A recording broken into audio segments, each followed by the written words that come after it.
Hello and welcome to a Whose Views special. Yes, indeed, today we are celebrating the legend himself as we say happy birthday to Colin Baker.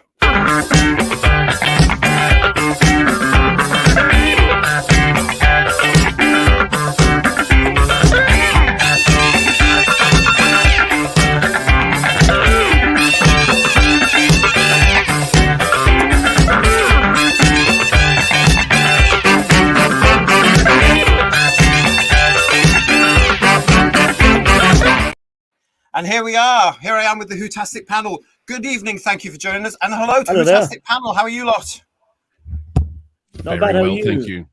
We're all good. Thank you. Although, what time of day do you call this, JT? It's 4 in the morning in Australia. My goodness. I know. And thank you so much for actually. I'm all set. That's good to know. Thank you for being there for us. And good morning to you. Hello to everybody that's watching us as well. I've just had a message saying that the live chat isn't available. I have no idea where that isn't because it's set up as usual. So I don't know why the live chat isn't acceptable there. So I'm sorry about that. I don't know how to correct that either. But we're going to carry on because this is live. It's Colin Baker's birthday today. It's the 8th of June, 2023. Thank you for joining us. And gentlemen, he's 80 years old today. What about that? Yeah, amazing. Happy birthday, Colin Baker. Yeah, absolutely. Happy birthday, Colin. And this is our special birthday party celebrating Colin there. So that's wonderful. So listen, let's go. I want in this show actually just to focus on his time within Doctor Who, because as far as I'm concerned, we're very lucky to have Colin to this very day, to have him around with us and joining us on many, many different, sort of conventions and on the circuit and what have you. But who'd have thought back in the day, in January 1983, when some of us were tuning into the 20th series of Doctor Who, who'd have thought that we were looking at a possible future, in fact, our future Doctor? Yeah, incredible. And what a performance. Well, absolutely. I mean, because what we've got here, obviously he played Commander Maxil, didn't he? And none of us knew at that point, not even the producer knew at that point, that here in front of us was the 6th Doctor. When he came along, guys, what did you think about, this new character played by this guy, this stranger to us? What did you think about this character? Well, the character... I enjoyed Commander Maxil. I thought it was a great character. Yeah, definitely. Yeah, I think independently of our knowledge of him as the Doctor, even now watching it, he sticks out as a character in his own right. And that's a testament to Colin's acting, of course, and the writing. But I don't watch Arc of Infinity and go, oh, there's the Doctor, and then start creating headcanon, as they say. I see a completely independent character, a brilliant character, and a brilliantly crafted character. The thing I remember, having listened to the DVD commentaries and some of the interviews, is that the character actually has a first name. It's Archie Maxil. John Nathan Turner accused Mr. Baker of being rather arch in his performance as Commander Maxil, and perhaps saw the opportunity to look for a spin-off as the Maxil Show. That's very much what Colin does. Colin likes to be front, centre, and very much, but not in a glory-grabbing way. He's very much an upfront centre actor, and your eyes very much are drawn to him, whether he's playing the main part, a sporting character, or even a cameo. Your eyes very much are drawn to Mr. Baker, as indeed he was to Maxil. So probably the world's biggest Doctor Who edition, and my goodness, didn't he do well in it? Yeah, absolutely. I think I love the story that's connected with this. Okay, carry on. Yeah. No, go on, Paul. Oh, you go. I have to expect. Paul seems to be on some sort of delay here. Paul, carry on. I was going to say I love some of the defence that Colin gave for the character of Archie, because he did say, that it's J&T said to him, well, it's a Maxil's life, so this is me presenting myself. The show may be called Doctor Who, but I'm Maxil. But also the great story that Davison said about him was he shot him to get his job, which is a great line, I think. I love that story that Colin used to say there about I think it shows how good he is as an actor, because he did say that, didn't he? He's often quoted as saying that, and we've heard him say that, as far as he was concerned, this was the Maxil show, and everybody around him was basically part of coming into Maxwell's life. That's actually how it should be. Whether the character is a lead character or not, that's how it should be. And I just love that. I just thought that makes perfect sense. MJ, what were you going to say there about Maxil? I was just going to say anything just on John's point about Colin being the front and center. Anything less for Colin Baker is a waste of resources, as far as I'm concerned, because he's so good at what he does. And look, if you're given a hat like that like he had in Arc of Infinity, how can you not be Arch in his defense? But you know, he is built for. I mean, that voice alone. I mean, I remember going to see him in She Stoops to Conquer in Richmond at the Richmond Theatre in 2007, something like that. Wow! And his presence on stage is formidable. And so, yeah, front and center, anything less than that is a waste of resources for Colin Baker, as far as I'm concerned. He's brilliant. I've seen him on stage a couple of times as well. He's a great stage actor, really, really superb. He's a great actor in general, to be fair. But I love also the story about the hat, Esmeralda. The hat is a great name for that. Fantastic. Yeah, I mean, I can understand why you called it that, because it does look like a chicken. Let's face it. Oh yes. Didn't he get in trouble for making clucking noises on set? He really did. he makes them throughout the DVD commentary, you know, which is very funny. But at one point, the DVD commentary, when they begin the episode, Peter Davison says, "Welcome to the Maxil show, starring Colin Baker as Archie Maxil." You know, and they're taking the Michael out of Colin, but doing it very nice. Do you know what, John? If Russell is watching this, there's your spin-off. There's one of your spin-offs. Let's have Maxil back with Esmeralda. Yay. I'd watch that.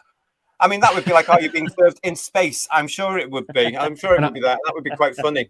I think there's scope for the Generation game starring Colin Baker and Esmeralda. You know, I mean, as the wireless assistant. That would work for me. Colin's talked about on Twitter about being a fan of Super Vet. Maybe we could have Esmeralda at the vets and takes her in one day.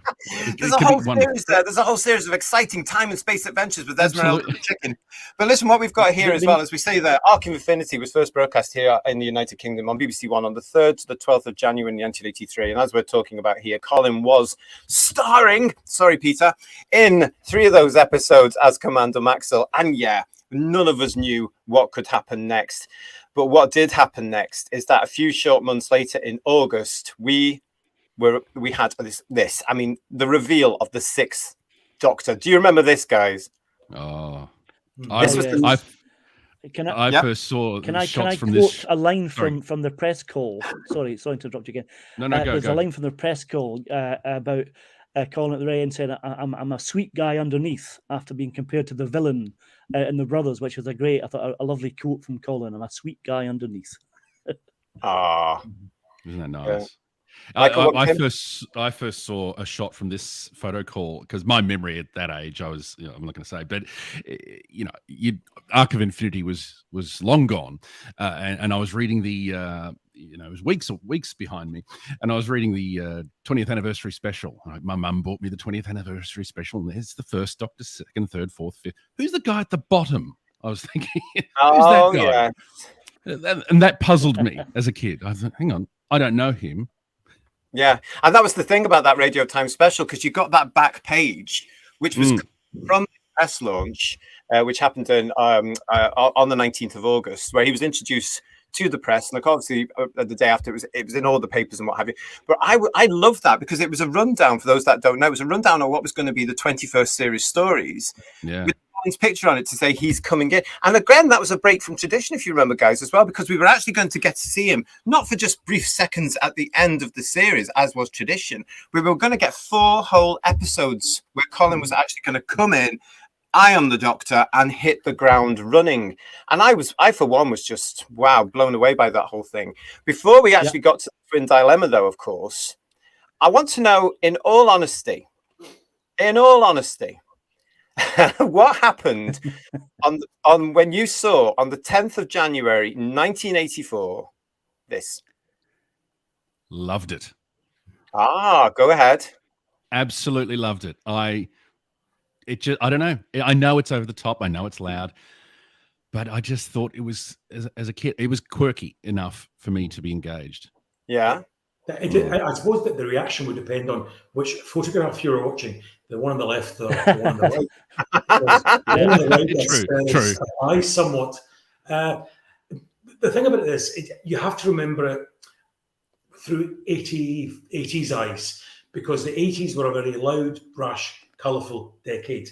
And that sort of costume was very much in keeping, not entirely with the times, but it was certainly of the times. So when we look back on it now, we can see, what on earth was John Nathan Turner thinking? But at the time, I remember wearing a jacket not too dissimilar to that. Not as bad as, it was more of a jacket. I had a jacket very similar, John, as well. Yeah, I had a jacket in the 80s, very similar, I remember being so I quite liked it. Yeah.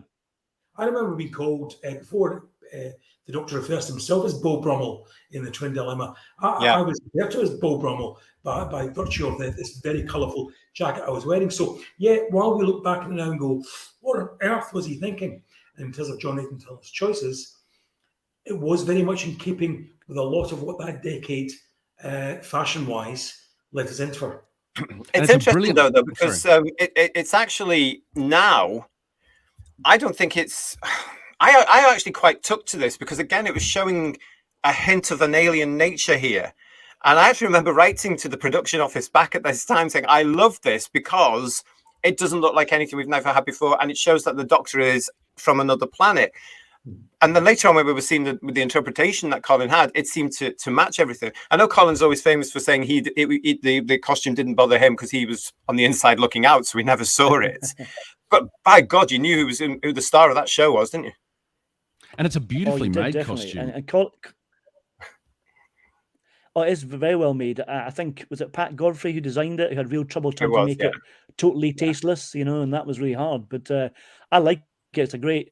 It's iconic now, I have to say. I know it's a much bandied about word, but iconic to this day. It's the Sixth Doctor. It's perfect. It doesn't need to be redone. Yeah. What were you saying, Michael? No, I was just going to say how beautifully made it was, and as you mentioned, Pat Godfrey, the costume designer, working against professional instincts, training, just couldn't get the brief because it was just tasteless. Make it tasteless. And John Nathan Turner kept saying, make it more tasteless. Make it more tasteless. Like this, as a joke, threw a tantrum, according to Colin. Basically, the costume designer said, what, like this, being stupid? Yeah, that'll do, says John Nathan Turner. Like that.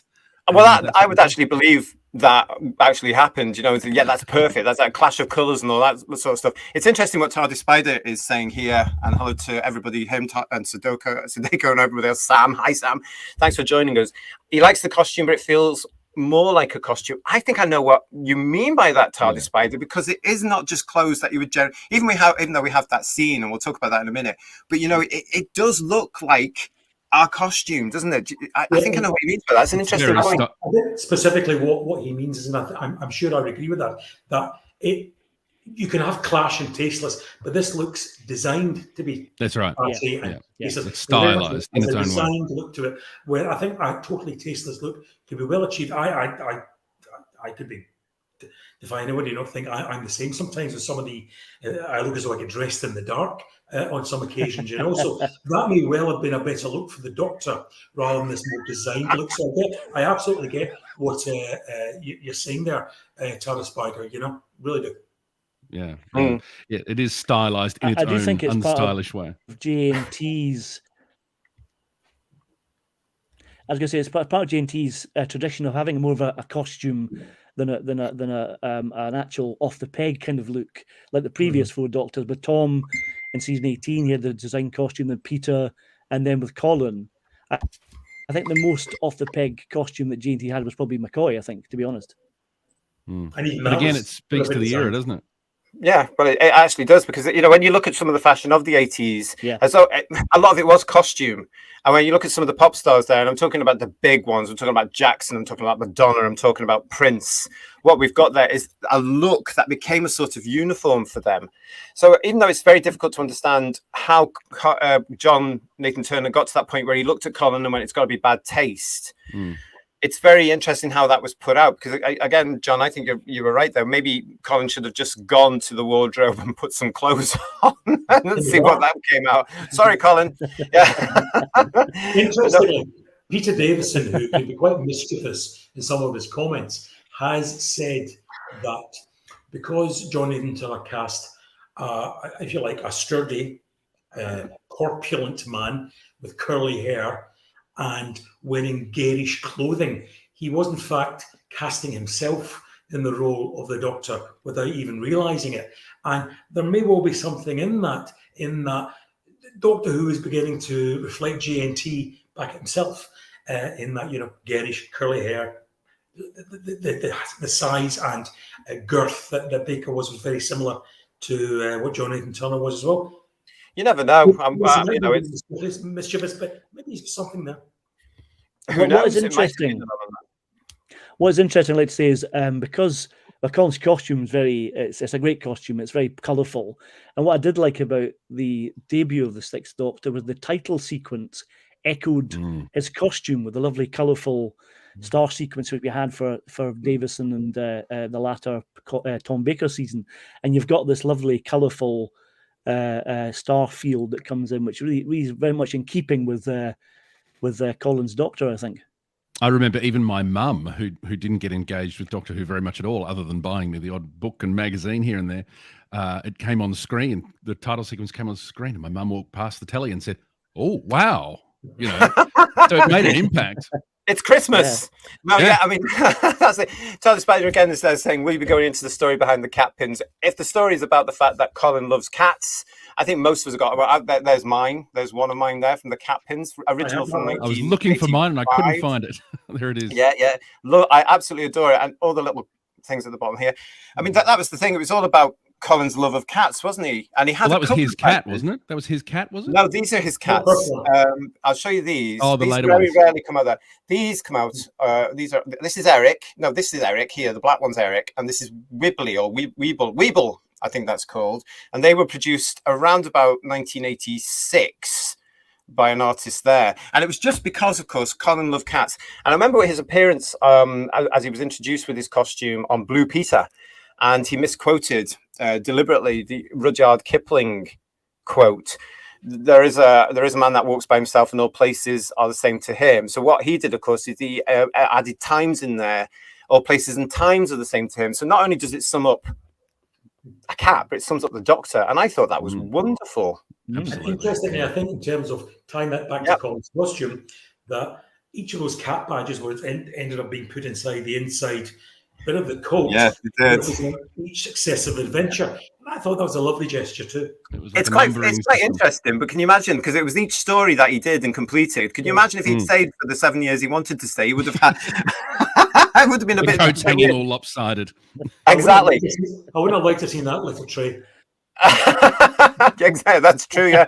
Well, anyway, what we've got here is the reveal for the costume was in the January, and what happened then, of course, is we had to wait a couple of months, but finally Doctor Who revealed the Sixth Doctor as part, of course, of series 21. And the Twin Dilemma was first broadcast on BBC One the 22nd to the 30th of March. It rounded off the last 4 episodes of season 21, and what a season that is, because you start with the Fifth Doctor, Tegan and Turlough, and then you finish with the Sixth Doctor and Peri. And we were up running on this, weren't we, after this particular one? That was us. We were up, we were off, and this is the new team, and off we would do. It was just an amazing change in that whole series. And to have those 4 episodes at the time, I remember being thrilled about that as a 14-year-old. It didn't mess about, did it? No, not at all. It was straight down to business, wasn't it? Yeah. Sorry, Paul. What were your initial impact on the Twin Dilemma? My initial impact on the Twin Dilemma, I would say, was it's quite a hard one to follow after Keir Van der Zanny, to be fair. But Colin steals the show. He's fantastic in it. And Maurice Denham and him work brilliantly together. They're fantastic. And I don't know whether Kevin McAnally might have been a good companion with him and Peri and the Doctor together. Who knows? But I think a lot going for it. But it was actually up against it following Keir Van der Zanny, to be fair. But Colin steals the show. He's brilliant in it.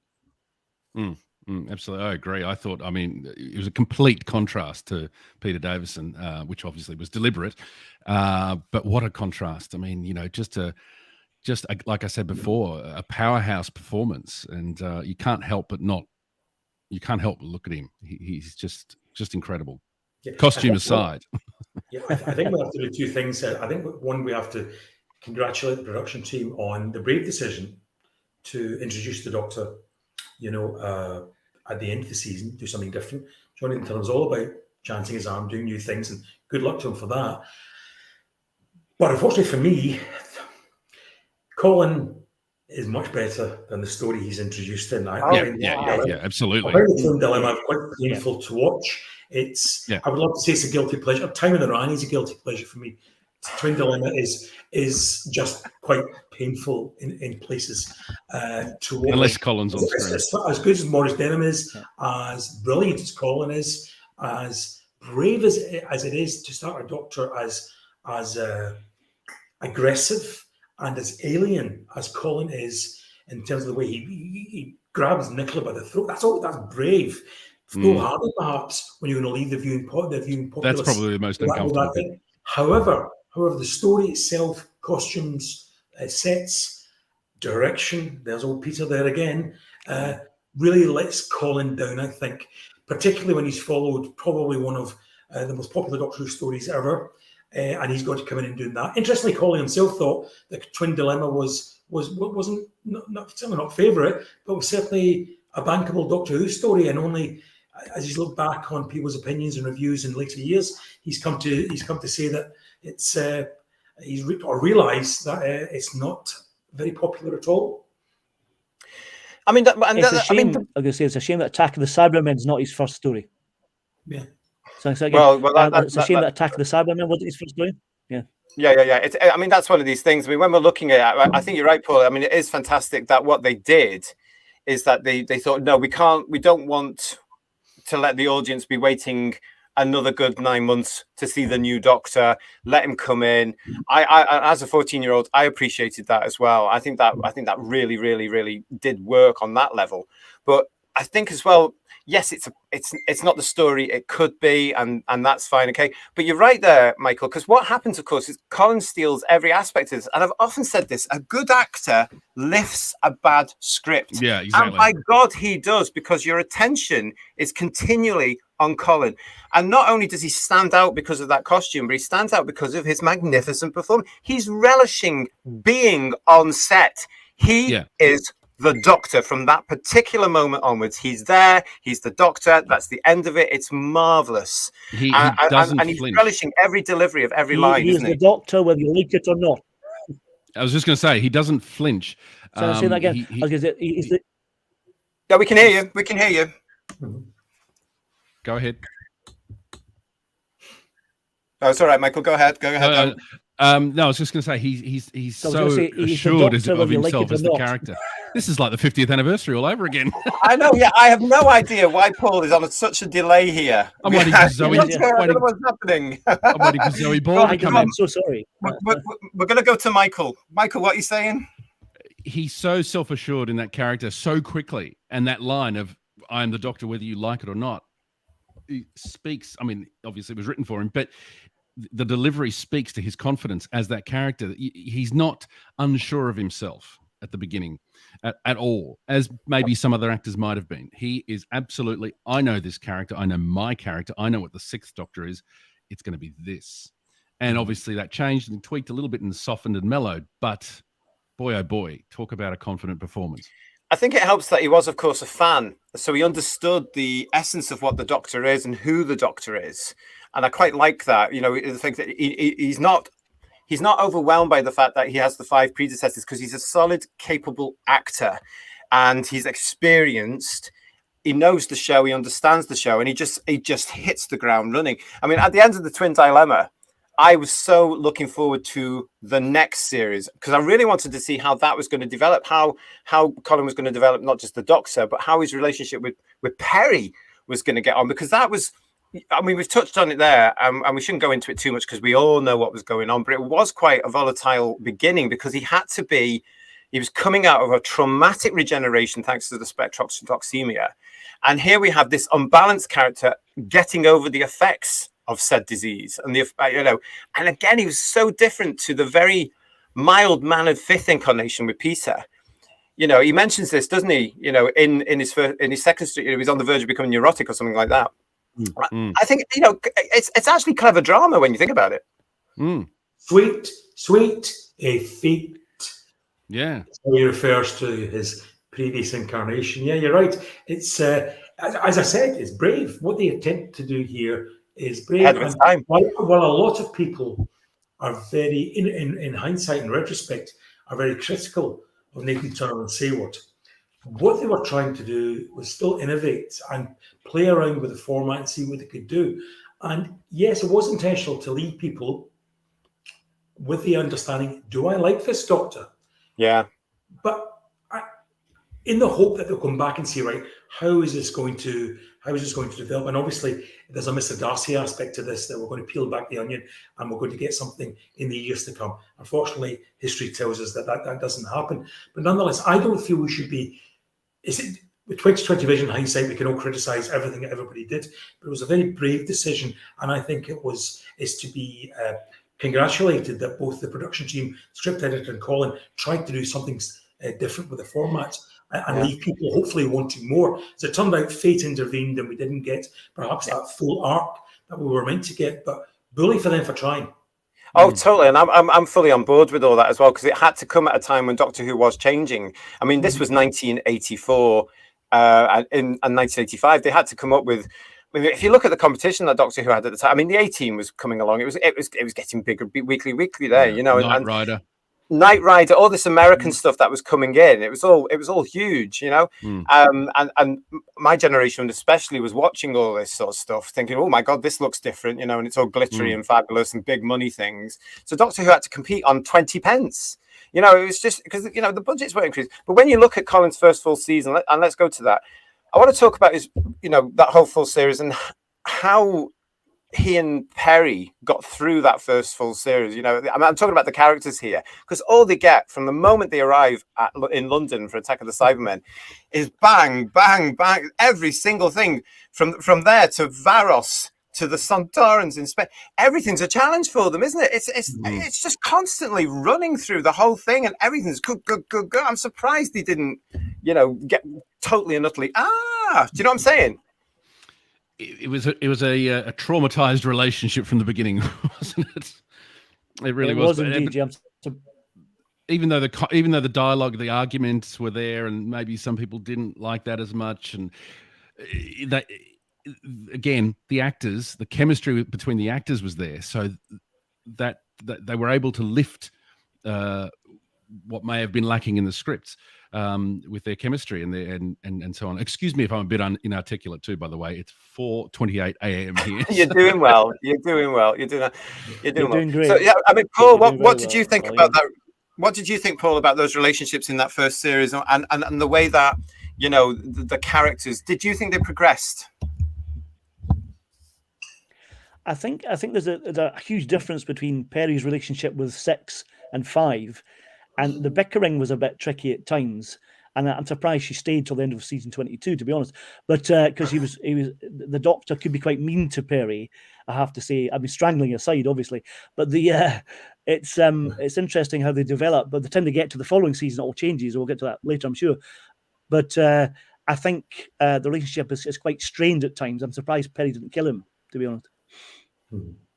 Well, there was always that aspect there as well. But do you know what I got from this as well? It's as though the Sixth Doctor is finding his way with this young lady, because here's a different companion for him. Again, he's just come out of this massively traumatic change, complete and utter change, even down to parts of those personalities that we haven't seen before. These certain things are coming up in this incarnation. And he's challenged here with what is in effect. I mean, Peri was rather spoiled, wasn't she? She was a bit of a sort of entitled brat. Yeah. Everything was paid for her college. Yeah. Well, yeah, and here she comes along, and she's very much, again, it was one of those things that was brought in with the conflict. There had to be a conflict because back then they were obviously thinking that this was good drama. John, would you agree that that continual bickering was made for good drama even back then? Again, it's this idea of 2020 vision. At the time, I wasn't aware that they were bickering. I just saw it as a different type of relationship. And now, with the benefit of years and, as I say, fan hindsight, we now say, oh, no, this was Eric Sayward venting his spleen in terms of the character and making the two bicker, having domestic in the TARDIS, in lengthy TARDIS scenes, yada. When I watched this at my age, and I'm trying to work out what age I would have been then, older than all of you, never mind, I enjoyed it, and I enjoyed the freshness of that relationship because it wasn't lovey-dovey, it wasn't all flowers and roses and gardens and what is it.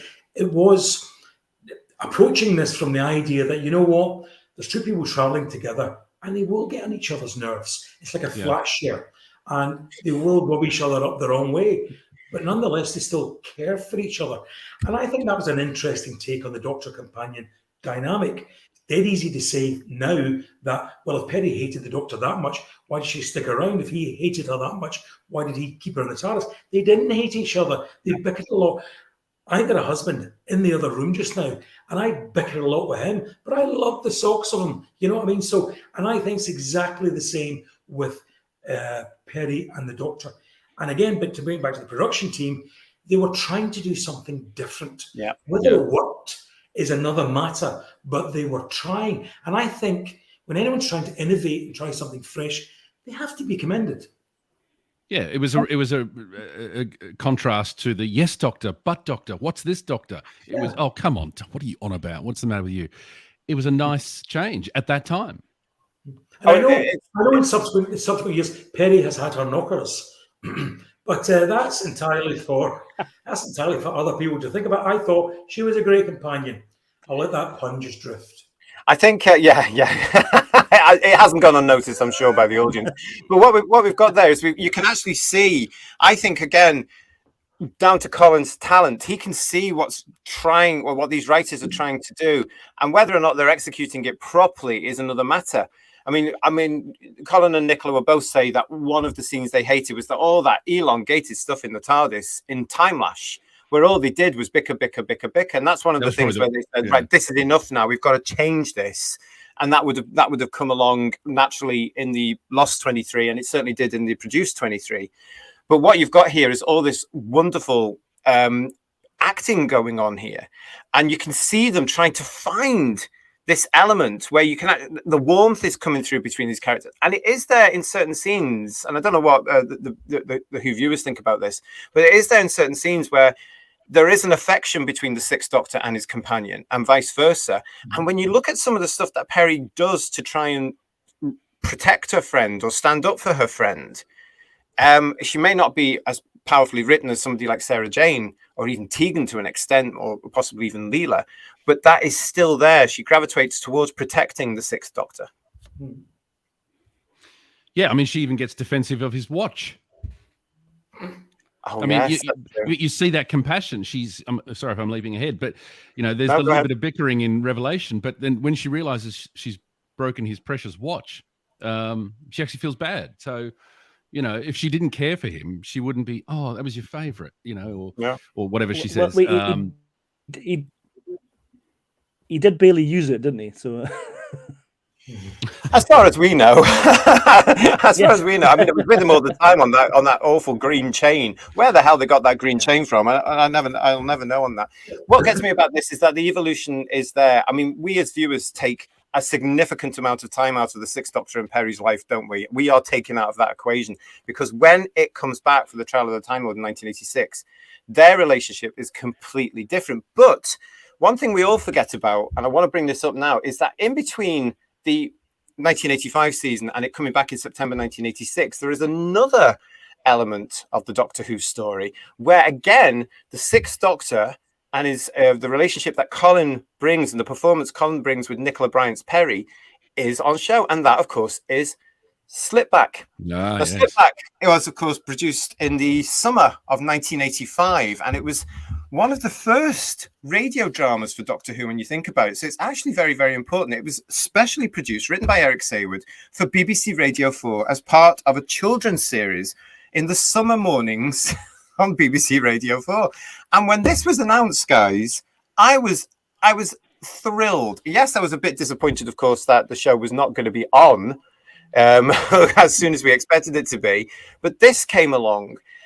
And what got me about this is the writing of this was totally different, because again, it's for a different medium. It was for audio. It set the scene for many things that were to come many years later, if you think about it. But what got me about it was the relationship between the Sixth Doctor and the Peri, and the work that Colin and Nicola did there. I think it's a sparkling hidden gem, and I just don't understand why we don't talk about Slipback more. Yeah, it's a beautiful, lovely, beautifully produced piece of audio as well, and Valentine Dial's voice just comes across lovely on that, and the music is fantastic. The opening theme music has a stereo remix to it that sounds slightly different to the standard one. I love Slipback, absolutely. Mm-hmm. What was your when you saw Slipback, or when you heard Slipback rather? What was your reaction to it? Did you get to hear it back in that summer? I did very much so. I love audio anyway, and one of my things of growing up was Doctor Who and the Pescatons, which is one of my favourite things to go to. But Slipback, I really enjoyed. The cliffhangers are very short, 10-minute episodes, aren't they? They're very, very short. And the cliffhangers are really dramatic, fantastic. But I agree, JT, that the relationship between Peri and the Sixth Doctor starting to really, really warm to each other. It's much more mellow, much nicer, much more a companion-doctor relationship the way it should be. Definitely. Absolutely. Garbage here is saying, and hello to Garbage, he didn't like Tegan or Peri, to be honest, from what he remembers, but he hasn't rewatched Colin for over 10 years. You've got to watch, you've got to go back to it, because some of these magical moments from, exactly, yeah, John's pointing to the Blu-ray there. I mean, some of these stories are absolutely today. I mean, if you look at Vengeance of Varos, that was ahead of its time, not just because of the production technique to an extent on this, but because the story is, of course, about reality television. And look what happened to the world. Yeah. Philip Martin was on the button with that one. But again, so was Colin in his performance. I don't know, we're going back a little bit, but his performance in Vengeance of Varos, for example, is just horrific. Because what he does, he's looking around him thinking, this doesn't feel right. You're broadcasting all this? Amazing stuff there again from Colin. But I do love, I have a particular fond spot for Slipback, I must admit. John, did you? John? Yeah. The reason I keep quiet, I've never heard Slipback. John, guess what you've got to do this weekend? I've been outed. You've got to hand back your fan credentials, John, there. Will I leave now, or will I stay? I just remember being thrilled, because I can't remember how many mornings now, Michael, it was on for, because I think it was on, I think it was 2 episodes a day for a little while, actually, because I remember hearing it, and then you had to come back a little bit later for part 2 and what have you. But they did it over a couple of days, I'm sure. Yeah, and I don't think it was broadcast here. I think sorry. Go ahead. No, go ahead. No, I don't. In Australia, I don't think it was broadcasts here. We had to get it on cassette from the ABC show. Oh, yeah. From the ABC. Yeah. I mean, that's the thing. I mean, it came out very soon after, and there it is. There, it was tied with Genesis of the Daleks on the original BBC Radio Collection cassettes, and since then it's been out on CD. You can get it on download, of course. The original Target book, which is printed there, with a cover by Paul Tams. It's one of those things, but it's interesting how those episodes set the scene for things that we're going to come to later on, and also that Colin was going to play a huge role in making real success. So between that, we're going to move on now to what happened after Slipback, because of course the guys went back into studio, didn't they? They got back on production, and we got the Trial of the Time Lord for season 23. And there, as we talked about there, the relationship with Nicola Bryant, with Peri's from Nicola Bryant, that mellowed, that became something more. The fondness came out, and I think the warmth from those two actors and those scenes they had is absolutely fabulous. There's still a little bit of the bickering in there, especially when they get to Thoros Beta, but it's there, and I think that's a real gem for those two. What do you guys think about that? Yeah, it's much softer. To cover her up a bit more, that she's dressing perhaps more appropriate than what she was during season 22, which tends to make you think the character has matured a little, so she's a little bit older. So therefore, the relationship has softened and smoothed some of the bumps that have been in it during season 22. So we're assuming that a deal of time has passed between Revelation and the adventures on Ravalox, which is great. But yeah, you're quite right. There's still that little bit of a spike to the relationship too. It's sad when I begin to watch Trial of a Time Lord and I see Nicola there. I get sad knowing that she's got so little time left, because I feel she was cheated of a season, and I would like to have seen more of this more mature Peri, if you like, and her relationship with Sixie develop. But yeah, it's great to see them back. It's great to have them back, and it's nice to see that. Although I don't do Big Finish, I didn't even do Slipback. It's nice to know that they had lots of adventures in between. I think what's lovely about Trial of the Time Lord, particularly in Mysterious Planet, or episodes 1 to 4, what we want to call it, the relationship. You're right about the bickering, JT, but what they do is, as actors, they play against that beautifully. And Colin and Nicola, you can see the warmth in their performance together, especially on Ravalox when they're wandering around the forest, and you can really see the real warmth there.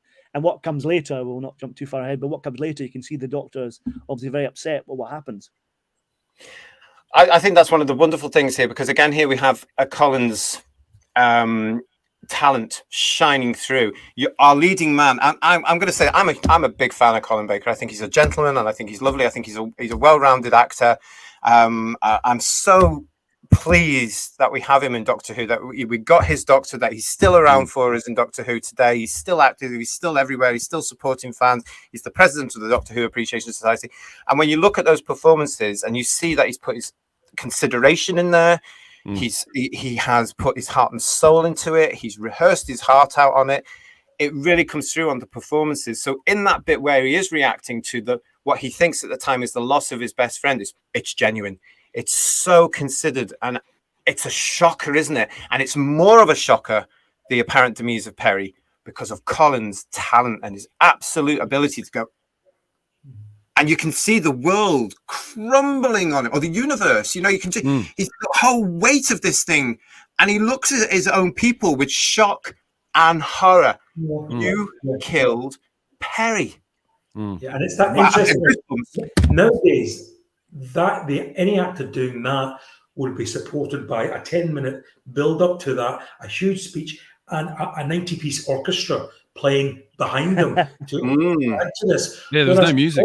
Colin does it with a look, and the way he delivers, almost unbelievingly, you killed Peri, and does it with that.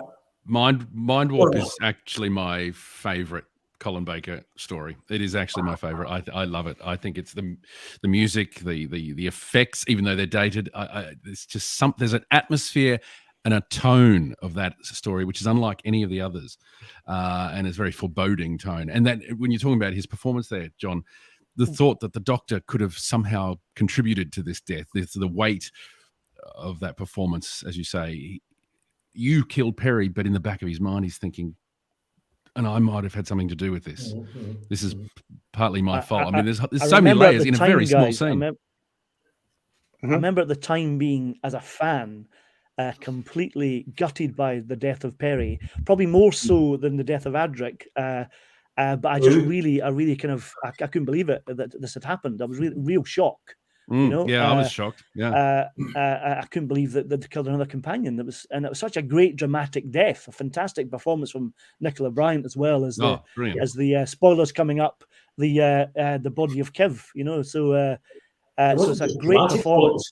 It was traumatic. It really was traumatic. Even now, Peri was it still bites and packs a punch now, more so than Adric's demise in Earthshock. Well, that's still quite surprising and shocking.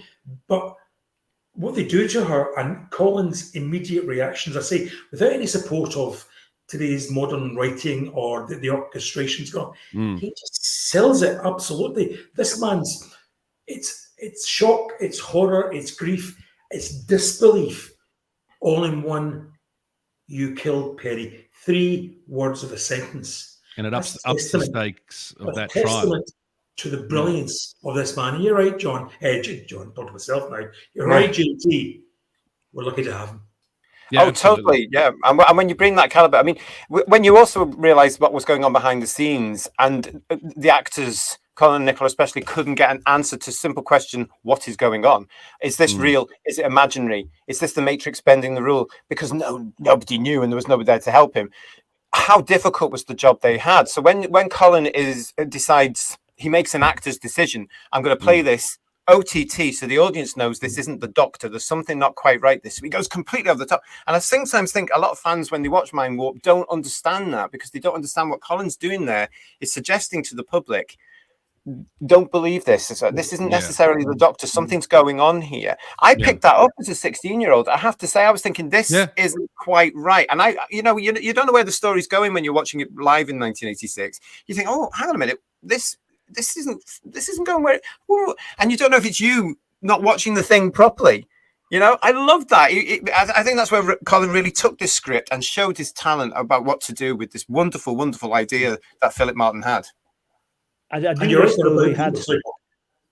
I was going to say, I do wish they stuck to the guns on it, though, and stuck with the original death of Peri, not the resolution we got later, because that's a bit unbelievable. I was just about to say that although Colin may not be as fondly remembered as other Bakers who have played the show, and you've got to remember that Colin had a production team, a dysfunctional production team behind him, wasn't functioning properly, be it between the script editor and his writers, or the script editor and his producer. So to produce the performance that both he and Nicola Bryant did, amidst all of that, as you say, it is great. It shows how much he invested in the character and in the programme, that it would be dead easy just to turn up, say the lines, and walk out through the door that day. Absolutely. He absolutely wanted to do the best and get the best characterization he possibly could. So when we do look fondly back on Tom Baker or John Pertwee, whoever it is, and rightly so, we have to remember that they had properly working production teams who thought through what the lines and the storylines and the character arcs that were to come, whereas Colin really had to do that for himself, and him and Nicola build that relationship. So more power to them. Oh, absolutely. I remember reading here that many years ago, Colin said that when he learned that Sylvester McCoy had the actual luxury, was his word, of having production meetings which was able to develop his version of the Doctor, Colin said he would have loved to have had that, but they were never given that opportunity. And that's such a shame, because that's how a lot of it's done now, isn't it? People, the professionals will sit down together with their actor and say, right, how do we want this to go? Where can we go? And that's where all these character development things come through. But back then, as we know, there's your script, get it in the can by 10 o'clock, otherwise the lights go off. Bang, bang, bang, bang. And it's got to fill this particular time. And all the effects and stuff back then took, oh gosh, it was. And I challenge any actor today to put up with that, let's be honest, crap that Colin had to put up with. They just wouldn't. They wouldn't be able to, or they wouldn't have the tolerance for it. The grace that he, with which he conducted himself both on and off screen during that period is so commendable, and I admire him for that so much. He's such a diplomat. As badly as he was treated, even today, he could easily just shout from the rooftops and say the bastards did this, the bastards. But no, exactly. He's so diplomatic and so gracious. God bless him. Yeah. The fact that Colin still has the passion now that he had when he started. He's still passionate about the show. He's a great, as you say, Michael, a great ambassador for the show. He's still passionate about it, even after all that happened at the BBC. He's a great ambassador for the show, and I wish he had longer in the part. Really do. Oh, totally. I mean, I still rue the day that we didn't get to see more of the man with the multicolored coat. I mean, I do. I really, really enjoy the Sixth Doctor. I think it's a fantastic characterization. I think it's a very intriguing alien portrayal. I wanted to know more. I really wanted to get to know the Doctor better than we did. I mean, John Nathan Turner used to say he thinks we got there to know the Sixth Doctor. I always disagree with John about that. I'm quite happy to say, I said, no, we didn't. We got nowhere near knowing what Colin wanted to do next and where he would go over the next 6 or 7 years he was getting. And also, of course, back in 1985, as soon as I wanted that, I had to wait bloody years to get an action figure. I really, really did. All the detail on this, I had to wait for years. And we've all got one. And, I was an adult by the time I got this. What was going on there? If I had been handed that as a kid, I would have lost the plot. I mean, yeah. What we've got here from Sudoku24 is he'd actually have preferred if Peri was sent as a witness in the Ultimate Foe. That makes an absolute brilliant sense. Absolutely fantastic, rather than Mel. And seeing as you've mentioned her, my friend, yes, of course, the Shadow Time Lord dealt and brought in one of my favourites, because I love her. Bonnie Langford, of course, appeared in this season as Mel. Goodness me, here we come again with this fantastic actress. Bonnie is, I don't care what anybody says, a stunning performer, and she's what they used to call the triple threat. She can do everything. She can act, she can sing, she can dance, she can move, she can interview. Absolutely wonderful. And here comes Mel Bush to change the Doctor's life completely. This again shows Colin's talent of being able to say, well, I mean, I'm sure it helped that he knew Bonnie because they'd worked together before. But here he is adapting to a brand new character, his first change in a companion.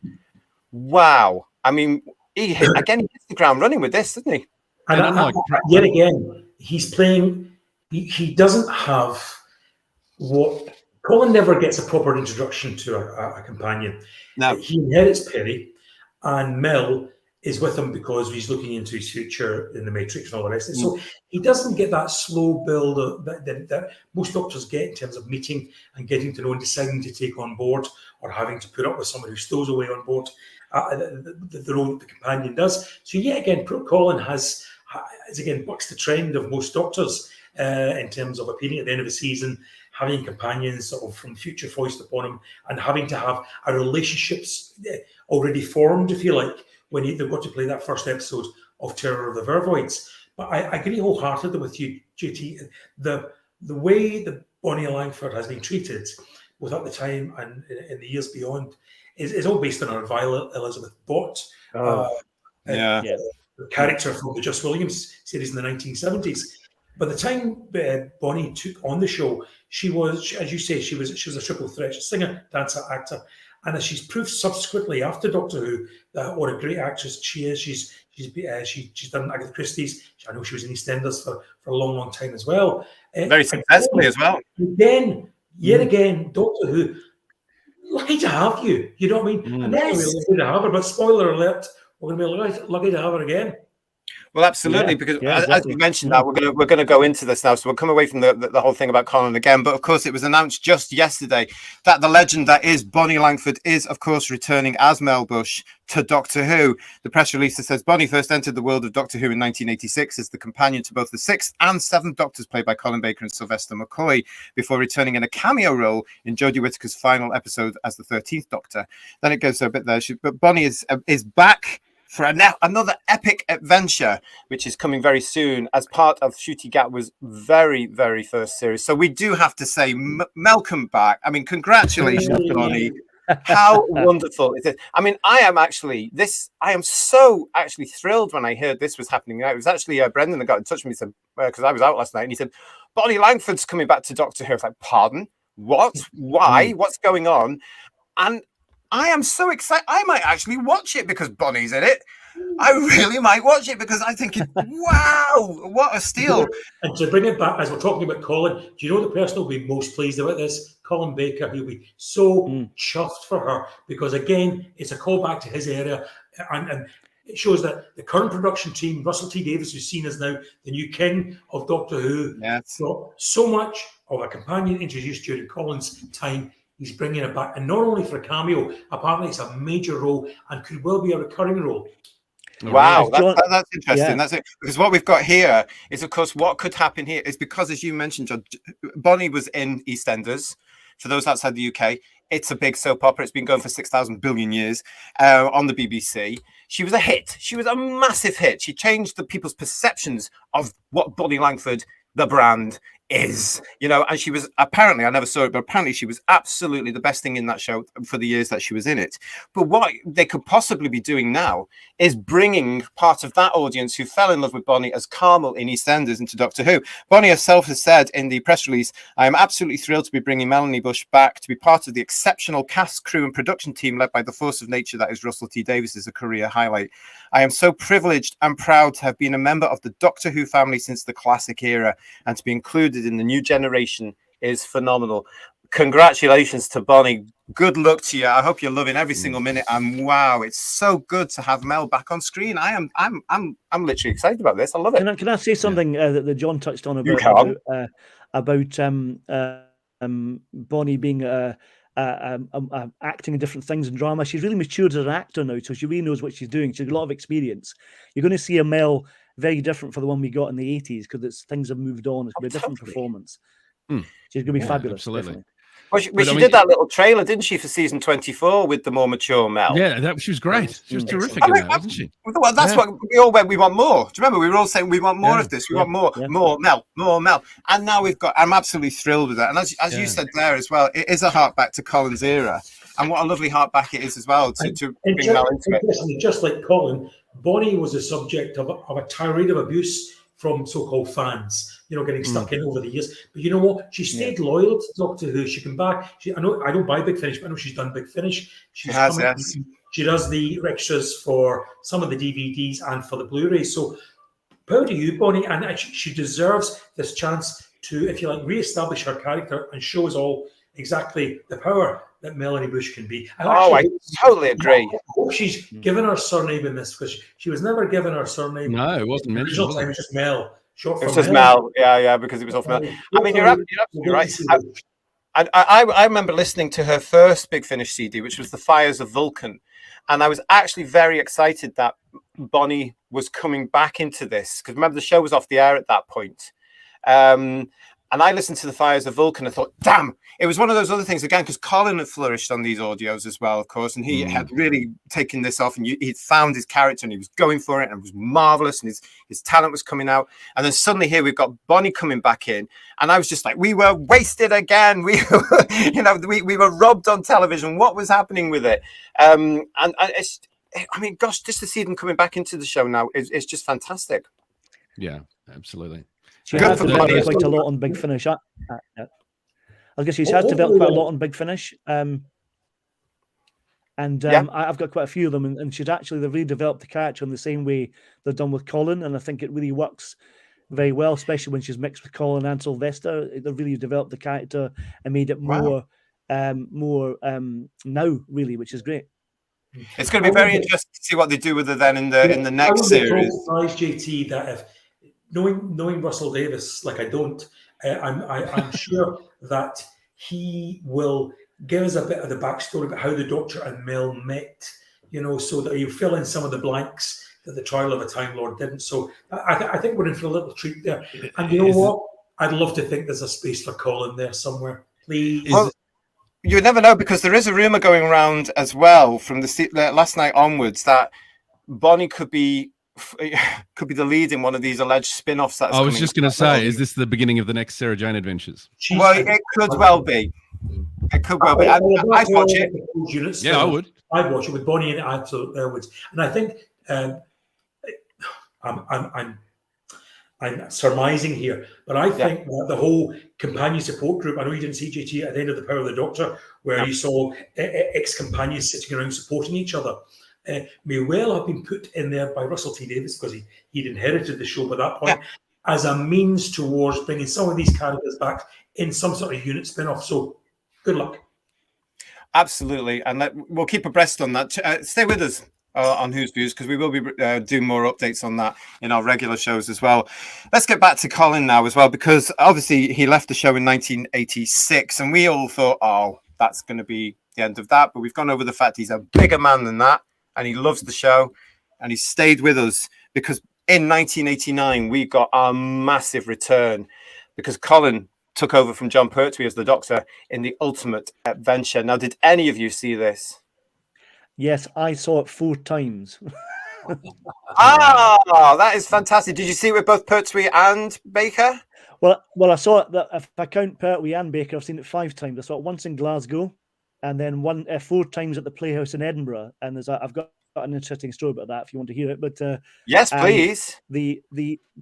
Because for some reason I don't know why, it was probably because it's summer, but the audiences at the Playhouse were quite small, and the Playhouse is a 3,000-seater theatre space, and there wasn't a great audience for when Colin was doing, because it's probably the summer, I think, to be honest. But at the end of the actual performance, it happened quite a lot. That after the curtain call, the cast would sit and talk to the small audience and had a bit of a Q&A with them at the end, which was really nice. Wow. And Colin was really lovely and very supportive in that, and that was great. And I loved it. It was a great. It was, Business is Business is one of my favourite songs from that show, and I really loved it. Really a lot of fun. I mean, business is business is in my head to this very day, and occasionally when I am doing business, it'll come through here, because it's like, oh, get out of my head. I remember I saw it both with Pertwee and Colin, and the brilliant thing about it was the same show, but it was a totally different show because, of course, the two actors were bringing a different energy and a different perception. Recently, and we'll come to this very on, I was interviewing Colin. That sounds very grand, but I actually wanted to talk more about the Ultimate Adventure than ultimately we got time for. And I was talking about him with this and say, what was the difference when you were approaching? You said yes to this, and you were handed this beautiful script by Terence Dicks. How did you approach the role of the Doctor, and how did you make it your Doctor? And he came up with the most amazing answer. He said, well, there wasn't much for me to do because of Terence's writing. It was purely there. There were certain things he did. And he quoted that he got rid of the neutron flow line because his Doctor would never say that. He brought in a couple of other things. He approached the Mrs. Thatcher character in a different way, whereas Pertwee was very gentlemanly and sort of very, old man, there's a club, Baker's coming in going, the Sixth Doctor comes in and says, what do you want now? All this sort of lovely stuff. And it was just an absolute joy to hear him talk about this, because again, it's one of those beautiful gems of Doctor Who that sometimes gets lost in the vortex. I much prefer his jacket to the one he wore on television. Yeah. It's apart from being easier on the eye, I just think it's a better look for him, and it's still remaining totally tasteless. Totally. I've actually said this to him. This is my favorite version of his outfit ever. I think it's stunning. It's absolutely gorgeous. And I'm not saying that because I'm like Scott, and there's obviously a fair bit of tartan going on there. But it's excellent. It's great. Yeah. I was acutely aware of the Ultimate. Sorry, I was acutely aware of the Ultimate Adventure, reading Doctor Who magazine at the time, and fan club newsletters. However, unfortunately, as you may tell from my accent, I was a little too far away. Where were you? The theatre.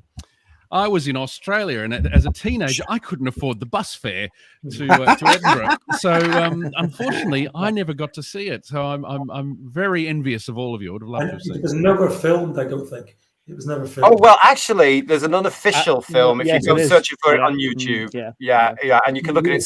Somebody somehow in those days has managed to take in one of those old cine camera type things, put it on their shoulder, and go, and how the hell they got away with that? Because I just remember usherettes being really, really quite, woof, get out. They weren't, and the cameras weren't subtle in those days, were they? No, they weren't at all. It must have been on a rucksack. But good for the Doctor Who fan back in the day that did that for us, because we can see that performance from Colin. Is it Colin's version or Pertwee's version? There's a mixture of the two of them, I believe. There's two versions actually, JT. There's a John Pertwee version and a Colin Baker one I've seen in the past, and some are varying quality because it was obviously old video recorders at that point, or cameras rather. So it was quite ropey quality, but worth seeing if you've not seen it. If it was today, it would have its own Blu-ray release and everything, soundtrack, everything, wouldn't it? Yeah, because they know more now as well about how to market things now, wouldn't they? I mean, I was very surprised at JNT. There might have been rights issues, but I was always very surprised it never turned out. I mean, sometimes John was ahead of the time a lot of the time, like his casting of Colin was ahead of its time. But it's a case of like, sometimes he did miss those obvious little things about, let's market that. Oh, we've got a stage show. Let's film it and get it out on a DVD or VHS. It would be VHS back then, wouldn't it, in the early 90s? Yeah. It would have been one of the years tapes. Can I just quickly shout out too what JNT did with the years tapes, because they're fantastic. those years, for those who haven't seen them, thank you, JT. There we go. Mine's signed too, and they were terrific because we didn't have commentaries and Blu-ray commentaries and things like that. No. So they were beautiful reactions to the program from the actors years on, and Collins is a really nice one because he's very honest and very humble as ever, but his reflection on the end of his era is quite touching in that video cassette, and I think it's on one of the Blu-rays now. Finally. I think it actually is. It might be on the season box sets as well. Yeah. That coming out there. But you're absolutely right. I mean, that is wonderful. That whole thing about the early years. He's very relaxed. You can see him enjoying this. I think it's his first time revisiting these stories because he's been busy working in theatre and doing bits of TV. And fair enough. But it is a precursor to what we now get with the commentaries and stuff like this and the behind the sofas and what have you now, isn't it? It was ahead of its time. And thank goodness that these people actually came and took part in it and did that, because I love those early years tapes. Talking of... I was just going to say, and God bless J&T for having the insight and the care to actually create these products after the show had finished, because let's be honest, he was treated pretty badly too. So, thank God for him as well. Well, absolutely, and I'd reiterate that because he had to push for these things at BBC Worldwide as it was then, because they were learning, they were really in their infancy, and they were not sure that these things would sell, because these were termed spin-offs from the Doctor Who range, because they had bits of Doctor Who in it, but they weren't the series, and they only at that point were thinking only the series episodes are going to sell. Yeah, so when John comes to them and says, actually, let's do these, and they were all his ideas as well. But he proved them wrong. And Absolutely. Good for him and good for the actors. All he had to do was phone somebody like Colin and say, do you want to do this? That's all he had to do. He didn't have to go through agents and all this sort of stuff. Those days are long gone now. I tell you what else is long gone, actually. We've just started talking about the early years tapes, which leads me to say, guys, how do you fancy looking at some merchandise from the Colin Baker era? Oh, yes, please. Oh, yes, please. Who fancies a merchandise paradise? Who fancies a merchandise paradise special? Oh, go on. Go on then, why not? Yeah.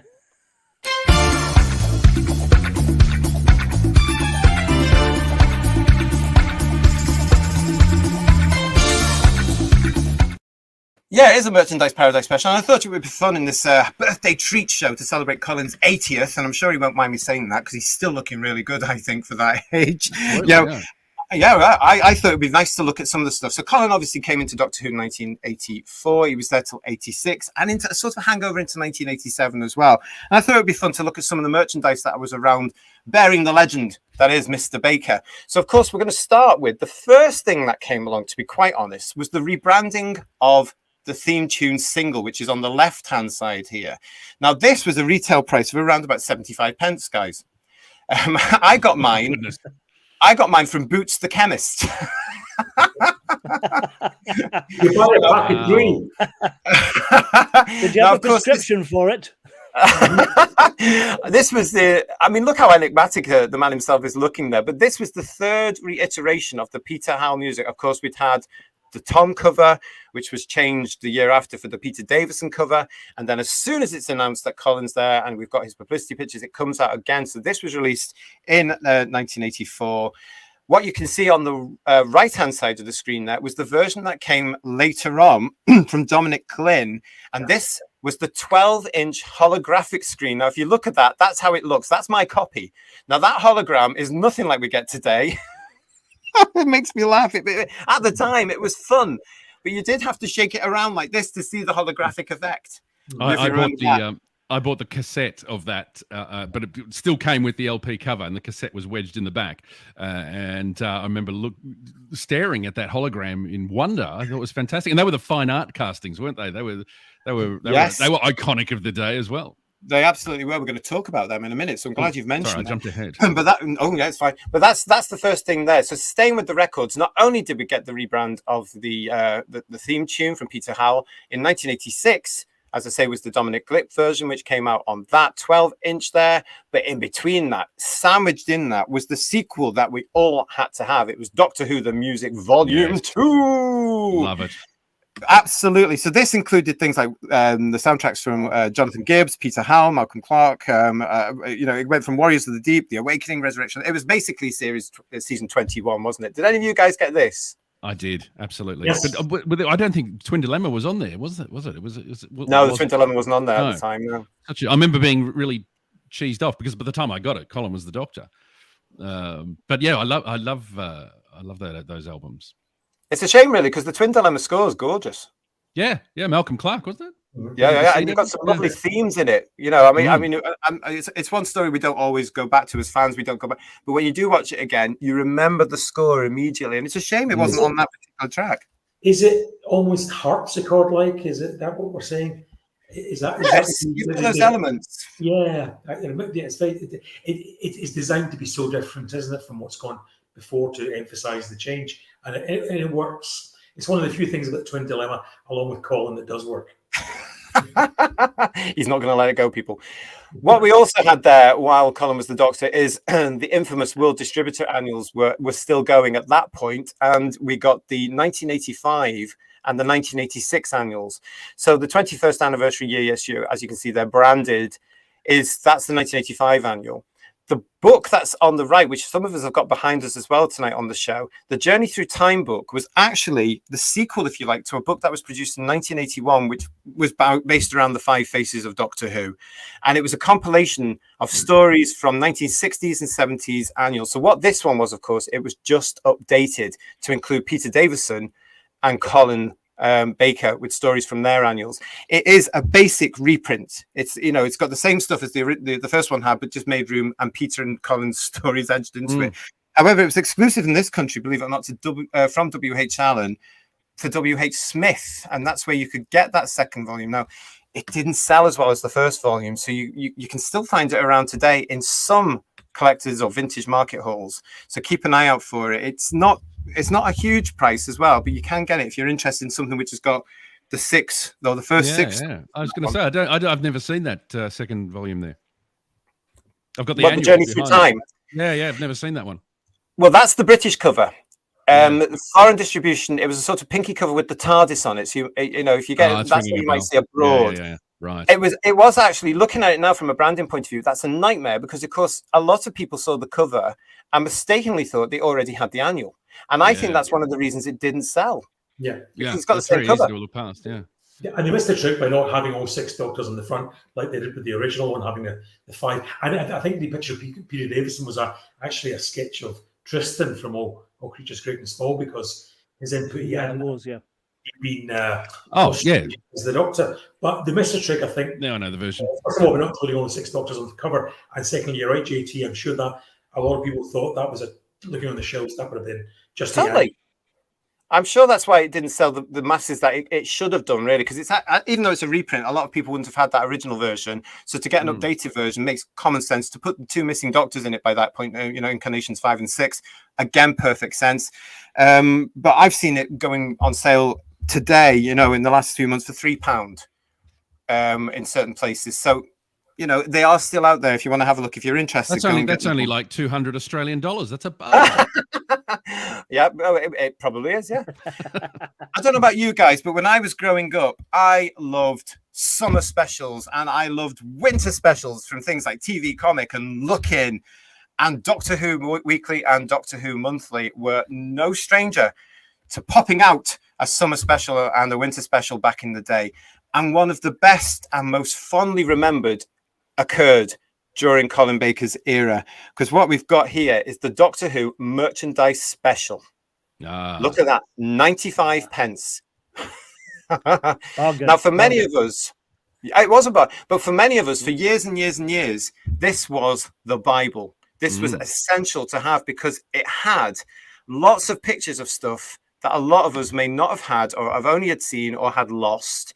It had a report on the Chicago Convention at that point as well, as you can see there on the front. It had an interview with, I can't remember his name now, but it had an interview with one of the merchandisers from the then BBC Enterprises. And it was just brilliant. You had to have this because it was just an absolute joy. And even today, I go back to it every now and again. And this, guys, has to be my favorite Doctor Who monthly summer special or seasonal special, because they don't do them anymore. They just put these extra spin-offs out now, but it's not. You don't see summer specials or winter specials anymore, do you? No. And have you guys got that? I don't have that one. No. Yeah, again, that one I don't know whether that came out here. That one. Paul, would you say that was for yourself? Was that essential reading that particular copy? And not that particular copy. I mean, I did like the summer and winter specials. One of mine goes back to the early 80s with the one that had the missing episodes in it, and we found out at that point there was so many missing episodes. That's my favourite, and I cried over that many an evening. Well, that's the one with Sue Malden interviewed, isn't it? Yeah, that's the one. Yeah, that's one of my favourite ones. Yeah. And that was the brilliant thing about these, because I myself to sleep many a time on that. yeah. I mean, the merchandise special was repeated many years later by the current team, editorial team, if you like. I think it was in the last couple of years it was repeated again. But for me, that one was always going to be the absolute essential one to start off with. And I love going back to read it to this very, very day as well. It's just brilliant for me on that one. So while the Sixth Doctor, of course, was having television adventures, and even in that little period where he wasn't having television adventures, there was, of course, Doctor Who Monthly, and they gave us some of the most incredible Doctor Who scripts to ever adorn the comic strip page. These are legendary comic strips. They have gone down. I mean, I'm not sure it's just British comic strip history. I think it's world comic strip history. And of course, with the Sixth Doctor, the artwork by John Ridgway was immense. Guys, can you remember looking at these and reading these comic strips? Absolutely. Yeah, getting that that first issue of Doctor Who magazine that I ever received and opening it up and seeing it. I can't remember which issue it was, but and seeing that comic strip there and seeing a penguin, thinking, what the hell's going on here? Explain the penguin. Explain to the viewers. Frobisher, the companion we didn't get on screen, the shape-shifting penguin. The what? Sorry, he was a whifferdale. He was a whifferdale. There we go. And the artwork. Yeah, the artwork was just just so good. I'm regrettably looking through my old magazines. There's a couple of issues there where young me has taken it upon himself to color them in, which I said to my wife, "Look at these. It looks like some kids got at these. It's terrible."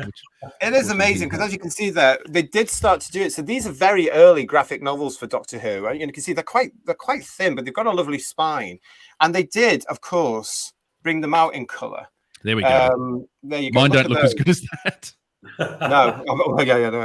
But I mean, these are legendary comic strips. You know, and the work that they've managed to get out of Voyager all these years later, because they keep Doctor Who Voyager, that is, as opposed to the other one. They keep actually, bringing it out. It's been out 3-4 times now, the whole series. But when you read them, guys, when you were looking at this was Doctor Who in a world we'd never seen before. The whole story of Astrolabus. I mean, come on. Yeah, the budgets. It looked so filmic, didn't it? Yeah. The one I particularly like and I was really proud of was the Age of Chaos, the third one, and that was written by Colin himself. Is that right? He wrote one of them. Oh, Colin, yeah. I mean, we've got that here. The Age of Chaos is there on the right. Yeah, that's the one there. Yeah. That was written by Colin. I always found that. He did. I love that. It's a really, really good story. It's that's the original cover, folks. It has been reprinted since then, and it's still available from certain stockists. You can go and get it right now and read the story. This is Colin's interpretation of the Sixth Doctor, his Doctor, in a way that we haven't quite seen before. But again, the talent comes through because the characterization of the Sixth Doctor in that story is solid. It's absolutely solid there. Here is the Sixth Doctor who is confident. He's looking at things in a Time Lord way. He's slightly superior because of that, and he gets things done. But it's just a wonderful story, and it's a joy to watch. It really is fantastic, or to read rather. So if you haven't seen the Age of Chaos, I recommend it. Go and hunt it down because it's just superb. And I was laughing, Paul, because I remember watching Colin on something like Saturday Superstore. And somebody had said to him, "Would you like to write a Doctor Who episode?" And he'd started it. Well, if I have the talent to write, Mr. Baker has the talent to write. He really does. It comes through in the Age of Chaos. Oh, definitely. He does write in his local paper as well, doesn't he? He does some articles for the local paper where he stays, and he does little articles for the newspaper. He does. He's been doing this for many, many years now. So it's always good for him to do that. But I'd love another 60 story from Colin. There's just a little hint there. I did mention it to him when I met him as well. But there you go. He really taps into the alienness of the Doctor. I know we've said it before, but the alienness. I always remember that quote from him saying the Doctor's going to have a different emotional response to things, in sense he might step over a dead body, but if he sees an injured butterfly, he'll start crying. It's not because he's heartless or careless. It's because he has a different psychological makeup because he is from another time and another place and knows the universe from a more objective perspective. And I don't know how many other Doctors sort of come in from that angle. So he truly feels alien. I think there's one, and that would be Capaldi.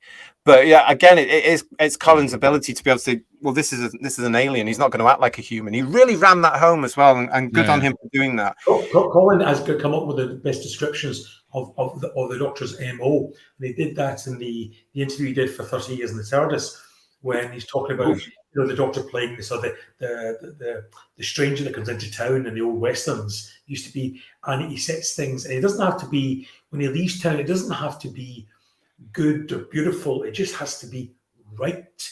He leaves things right, and I think that's as good a description of what the Doctor does as anybody's ever given. So this man had a real handle on what the Doctor is and was and should be. And that played into the moral dilemma of the trial of a Time Lord, which I love.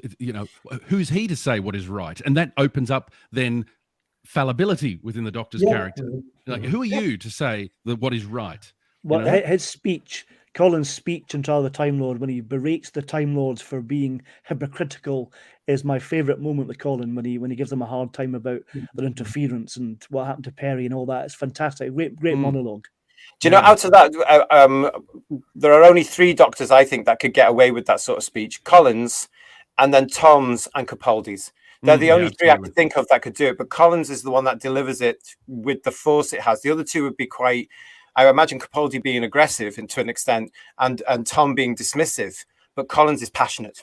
Yeah, interesting, and that may well be because the 3 of them are probably the ones who are really treating it as an acting part. Most of the other treating it as an extension of their own personalities, and that's a broad, sweeping thing to say on my behalf. But I think, generally speaking, it's true. Maybe not so much for Hartnell, but nonetheless, all of them are playing something in some way, playing around with their own little twinkly personalities. But Colin, you're right, and certainly Capaldi, are really acting the chops out of this. Oh, totally. You might not believe this, but actually in the mid-80s here, there was an awful lot of stuff going on when it comes to merchandise. You can actually say that part of the 80s was where they realized they were onto something, but they didn't quite know what. And so what they were trying to do is experiment with different things.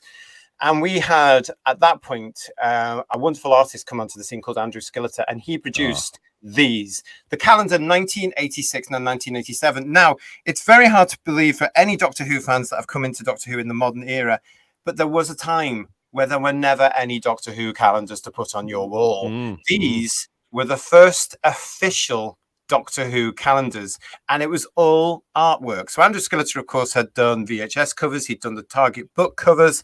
So what they had done here, this is obviously 12 months in each one of these, where his artwork is illustrated, and they are gorgeous. They are wonderful.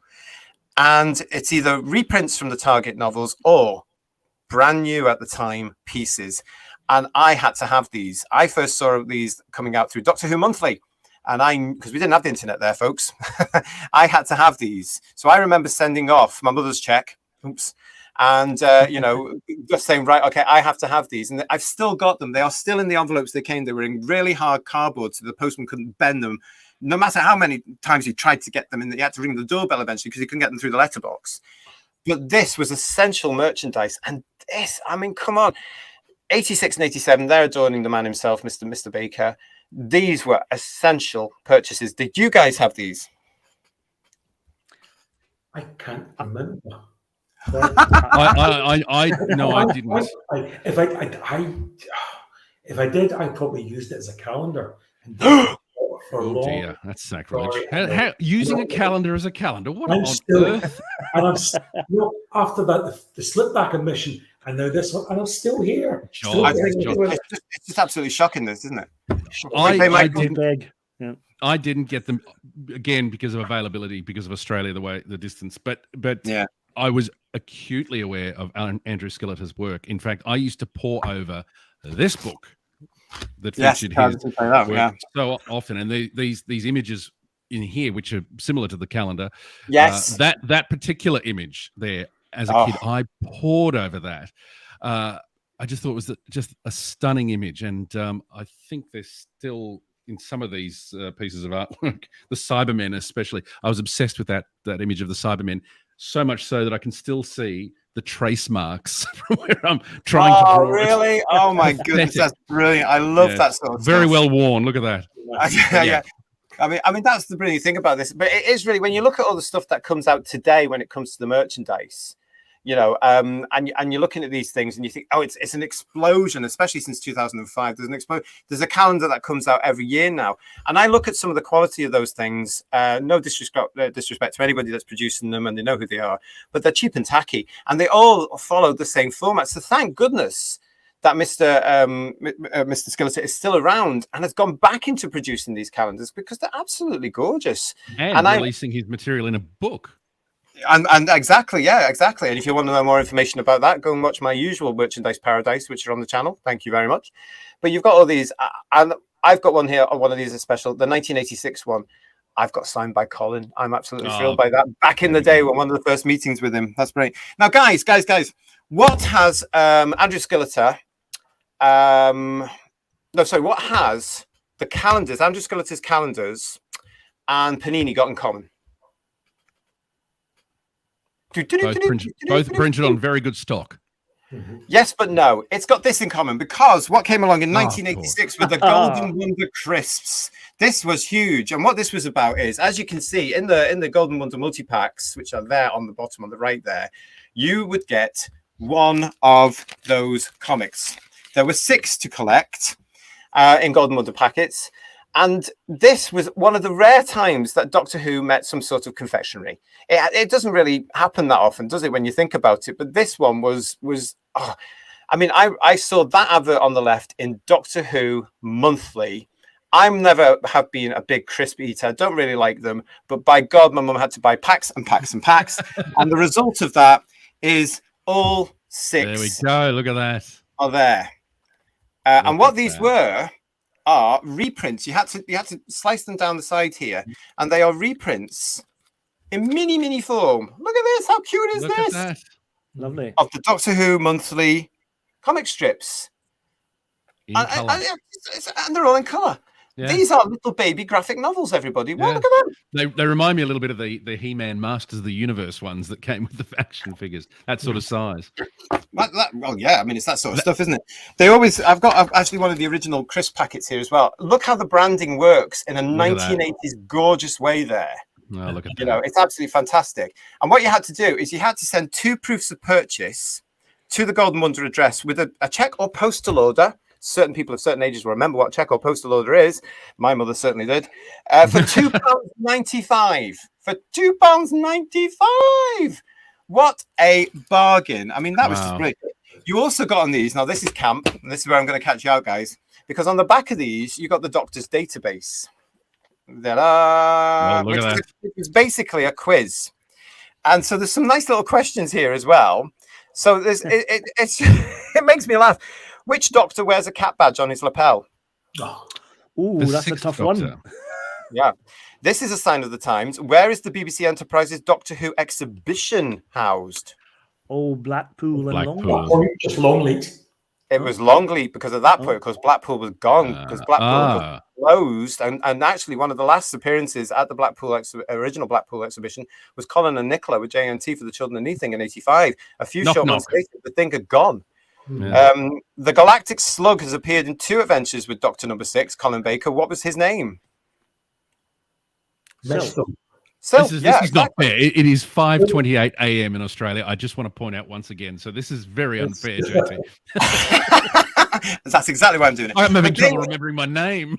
they were brilliant. I mean, I love these things, and the fact that Colin got to be on these. He was the lead doctor in it. He had not that wonderful likeness that the artist has put together there for the crisp promotions on the adverts, but it was one of the highlights, I think, of the Six Doctors era that we actually got some of the stuff that John and Tom got as well. Even Peter got an Easter egg. Absolutely wonderful. Yeah. Sorry. Mestor? No, that was Twin Dilemma, love. What are you talking about? Okay. See, the brain's just not going. I said Mestor. It was Sil. It was Sil, yes. With that lovely laugh. I don't think of him as a slug. Oh, he's definitely a slug in all ways. I remember talking about merchandise and confection-related merchandise that Nabil Shaban had said they planned to produce a marshmallow in conjunction with Sil, but apparently the poached type tasted awful, and it didn't. He always wanted that. I mean, that is Nabil thinking ahead there. How many royalties can I get from that for my picture? Fabulous. Michael, earlier on you mentioned fine art castings, and well, here's one for you there. This is now fine art castings. For those of you that don't know, don't judge these things. They were made in the 80s, and they were absolutely brand new. We hadn't seen the like of these things before. These were available in 40 millimeters and 80 millimeters. Now, what you're seeing there is the 80 millimeter version. Now, Fine Art Castings produced a range of, and I think this is actually the very first licensed character sort of figures from what was then BBC Enterprises. So it started off a whole chain that's still going today. They were first announced in Doctor Who magazine in 1984. Now, these things are pewter figures which were aimed purely at Doctor Who fans and collectors. Now, at that point in time here in the 80s, the whole Games Workshop thing was taking off as well, if you remember, guys. Yeah. So these sort of things fitted here. You could get 25 millimeters, 40 millimeters, and 80 millimeters. So the prices ranged in prices from all of those. But they came in a sort of, I meant to get one out for you and I've forgotten, but they're that big. And they just came in a pewter color. And what the instructions said was to get, I'm going to advertise now, a Brillo pad, steel wool, basically. And you had to gently, scrub them down. And then if you were very, very clever and very, very, very gentle, you had to paint them. That was not going to happen with me. Yeah. Me neither. And they were I remember seeing the pictures of them in Doctor Who magazine, and at the time, that was the closest anyone ever got to an action figure for that period, wasn't it? There's nothing, none of. I have to say, the Colin Baker figure looks a bit sheepish there. He looks as though he's done something. Well, bearing in mind that they were sort of molded by hand, if you like, and then the pewter was poured into these things. So they're actually, again, look at what was coming along here in the mid 80s, and where that sort of generation of getting these things out and building and growing as businesses do. Look where it's got to today in this massive market where they've all come from with these sort of things, plus everything else that came off. Because you're right, MJ, we didn't have action figures until Dapol came around in around about 87, 88. I know, I was gutted they didn't release a Sixth Doctor. They didn't get that far. No. But that was the thing about it. I have got a whole load of those 40 millimeter ones through my pocket money back in the day. And they're in a box somewhere. Otherwise I would have shown you. But I never painted them. I'll have to have a look at them again. I had the Sixth Doctor, I had Turlo, I had the Fifth Doctor, I had the Third. Oh gosh, they're all in there somewhere. I'll have to show you one day. But I thought that was quite an interesting bit there. Not only did we have the final castings, but the books were coming. I'm sure some of you got these. We had the Key to Time, which was the sequel, of course, to the 20th anniversary, a celebration book. It was basically everything the same as the first one, just in a different order. And that was the classic thing. But there's the Sixth Doctor there. The Sixth Doctor appeared on the first time for this one. We all went and bought it because, of course, the 20th anniversary one was so successful. Magnets, as you can see there, we're actually giving an awful lot of time to the puzzle books and crossword books. So that was quite good. And that was a children's publisher here in the UK. And there you can see on the right-hand side, and I really want to highlight this, Doctor Who and the Mines of Terror. Did any of you guys get to play or see this or have this? No, we couldn't afford a computer. In the 80s, is that? Sorry? Did that come out during the miners' strike? The negotiations of terror. Stargo, the villain of the beast. I have to say, though, if you put that back up, the puzzle book, JT, Colin looks as though he's been goosed. I think he'd probably agree with you there. I think he he does. Yeah. Time was saying At least he enjoyed it as well. Yeah. He bought the lot on this. He bought the lot on that, which is good to know. That's really good to know. But the Minds of Terror, for those that are not aware, Doctor Who and the Minds of Terror was a game for the Amstrad CPC. Here we go. Here's us showing our age. The BBC Micro, the legendary BBC Micro, and the Commodore 64.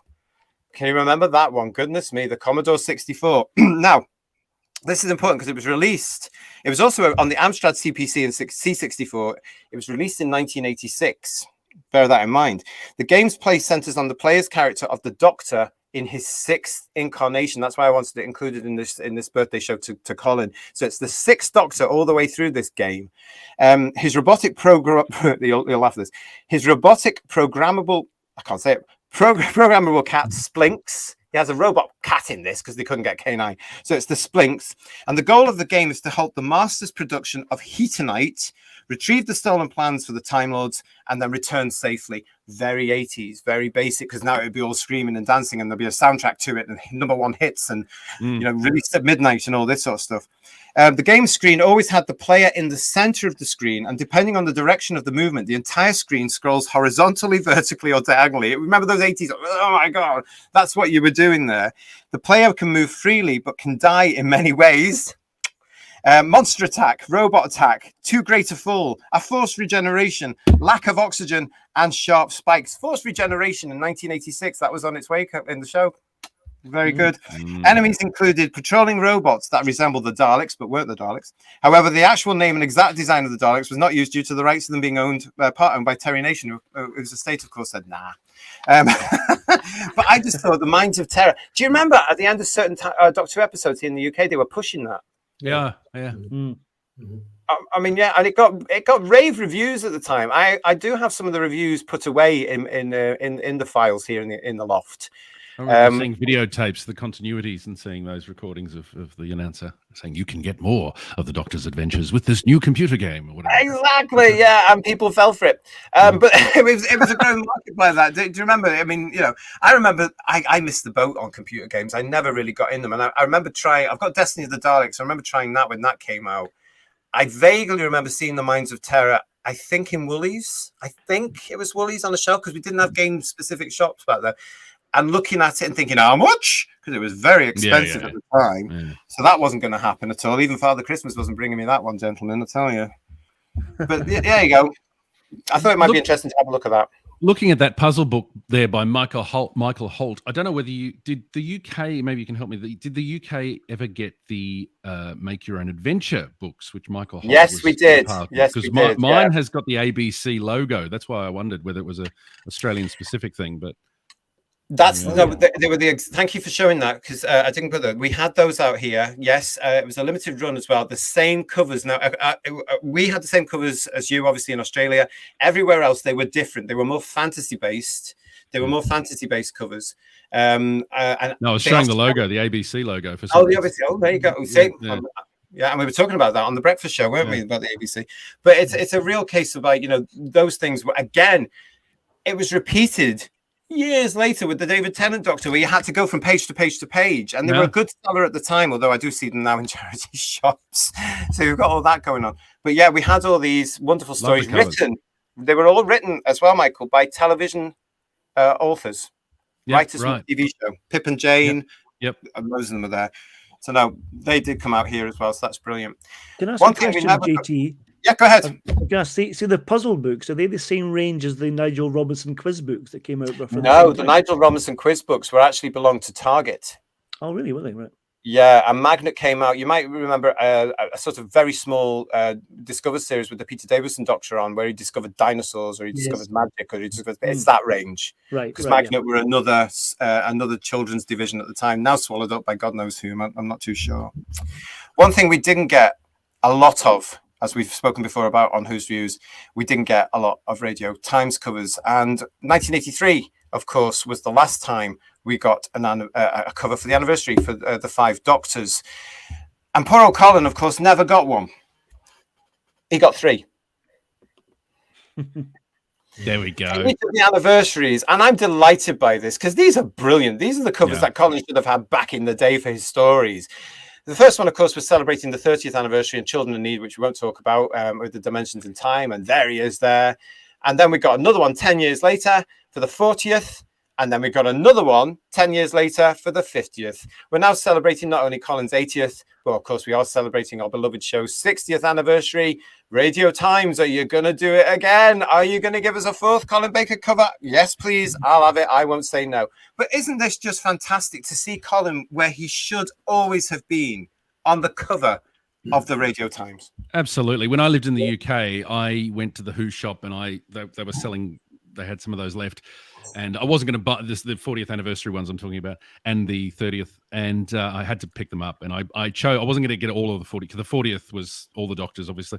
And I chose the Colin cover because I just like the look of it the best. And I'm very glad I picked those up. Well, when you look at it, I mean, look how he stands out. It just fits, doesn't it? It's wonderful. I have to say, when Colin came back for Dimensions in Time, I know we're not really talking about that much, but it's the his appearance with the Brigadier is fantastic, and I'm just so pleased he got to meet Nick in that, and that's my favourite part of Dimensions in Time, is him meeting the Brigadier, which is great. I mean, because it works, doesn't it? I mean, Dimensions in Time. Oh, please, you know. Well, I mean, but it was lovely. It's a guilty pleasure. Guilty pleasure. Well, yeah, and when we all saw the Sixth Doctor meeting, I mean, as fans, we all got the rush, didn't we? Went, box ticked. Yeah. Come on. How lovely was it? It was just wonderful, you know, to see that. And because they knew each other anyway, of course, that, again, they're on screen for 2 seconds. It feels like a lot longer. Don't you think? Yeah, it's lovely. Yeah, absolutely. And it's a lovely little piece to see just that little scene. Yeah, absolutely. There's a warmth between them. There's a warmth between them. Yeah, I mean, personally, I've got no time for. I mean, I was there on one of the filming days, but I've got no real time for it, so I don't include it as. But it is a bit of fun, and it's there, and it's nice to see everybody. And there's Colin again going off doing his thing. He's straight back in the stride, you know, as the Doctor again. Doesn't matter which companion he's got, because Sophie's with him at that point, isn't she? As Ace, doesn't matter. Bang! Here we go. We haven't got time to worry about it. Let's get it in the can. That's brilliant. One other thing we've got there as well is that, of course, the Sixth Doctor's era continues, because he just seems to be bigger and better than ever, because it just keeps on coming. Ever since 1987, we've had loads and loads and loads of stuff going on here. So, yes, we are now continuing to get CDs from BBC Audio. We're getting the Blu-rays. His 2 seasons are now out. We have various special editions there from the magazine every now and then about him. We're continuing to get audios. We are getting him in original novels. We are getting the action figures at last coming through. We've got various items of clothing. The cat badges are back out. You can get them from the Who shop. You can buy them from there. And of course, the legend himself is in many, many, many of the big Finnish ranges. And one of the important things about that is Colin, of course, they're in the Sirens of Time. I remember when I got the Sirens of Time when it came out all those years ago. It was 1999, wasn't it? And it struck me, and no disrespect to Pete or Sylve, but it struck me how powerful Colin's performance was in those episodes, especially his own one. And when they all come together, there is a magic, because that's the first time, of course, those 3 had worked together as the Doctor on this, and it's not even visual. But what we've got here is this incredible bouncing off each other. And it comes across in the performances on that audio. But for me, there's something about Colin's that made me think, oh, I can't wait for his. Maybe it was just because it was the first time we'd heard him or been involved with that particular incarnation for such a long time, but the Ultimate Adventure notwithstanding. Do you know what I'm saying? Do you know what I'm saying here about absolutely. that? Absolutely. Again, his voice. I mean, his voice. I said before about his voice on stage and his presence, but his voice has that word gravitas. It has something about it on audio. Really does it justice. I mean, it's been said 1,000 times how brilliant he is on audio. So you know, you can't say that enough. But yeah, there is something very, very unique about his voice. There's a presence about it, and I love it. I could listen to him read a phone book. I think he'd like that, wouldn't he? He'd like that. I think you're right, JT. The relationship in Sounds of Time with the 3 Doctors is great, and I think Colin and Sylve got really well together, and they still do now. They're becoming the new sort of Troughton and Pertwee in terms of the bickering they do and stuff. It's fantastic. But I do recommend, though, the initial Evelyn Smythe audios with Colin Baker for Big Finish are really, really good. Wow. Really good. Yeah. Yeah, I have to agree that the one that introduces Evelyn, the Marianne conspiracy. Yeah. Wow, what a hidden Yeah. gem that is. I mean, the performance again from Colin, solid. Here's the Doctor. And this is a Doctor that we're thinking, this is the Doctor. This is the Doctor we should have had. We were robbed. Again, we were robbed. And that was the whole thing with fandom at the time. Where we were all saying that same thing when we were listening to this. But here he is, given a more mature, more developed, a very confident woman. And by God, the Sixth Doctor responds to that. That relationship is just beautiful. Yeah. It really is. I'd love to have seen that on telly, wouldn't you? Me too. Great. Yeah, Fantastic. absolutely. Yeah. So we've got all those there. I mean, it's just a testament, I think, to, the fact that Colin's Doctor is still around. He's still popular. And it's just wonderful to see all this stuff. The Sixth Doctor is alive and well in all these wonderful mediums. And I'm delighted about it. I don't know about you guys, but I think it's absolutely fantastic. And what a testament to the man whose 80th birthday we are celebrating today. It is the 80th birthday of Colin Baker today. That's why we're here doing this very special live stream event. And thank you for watching and joining with us. That was Merchandise Paradise.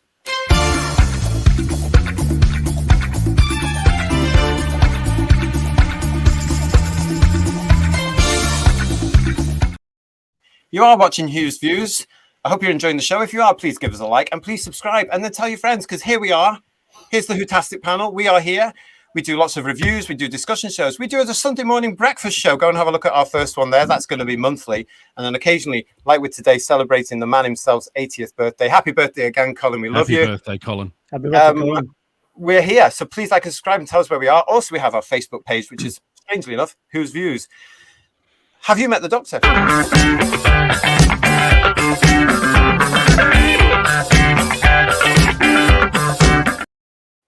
Yeah, it's that time now where we're going to show off, because Colin has been around on the circuit for so long and he was so good to do that. He didn't need to do that, but he has been around for quite some time with it, and he's brilliant with the fans as we've been going on and staying for a lot, because I mean, what a guy. He was so, he could have walked away from us and he could have walked away from the show and none of us would have had anything to say about it. We would have respected that and understood completely. But my God, he was back quickly, wasn't he?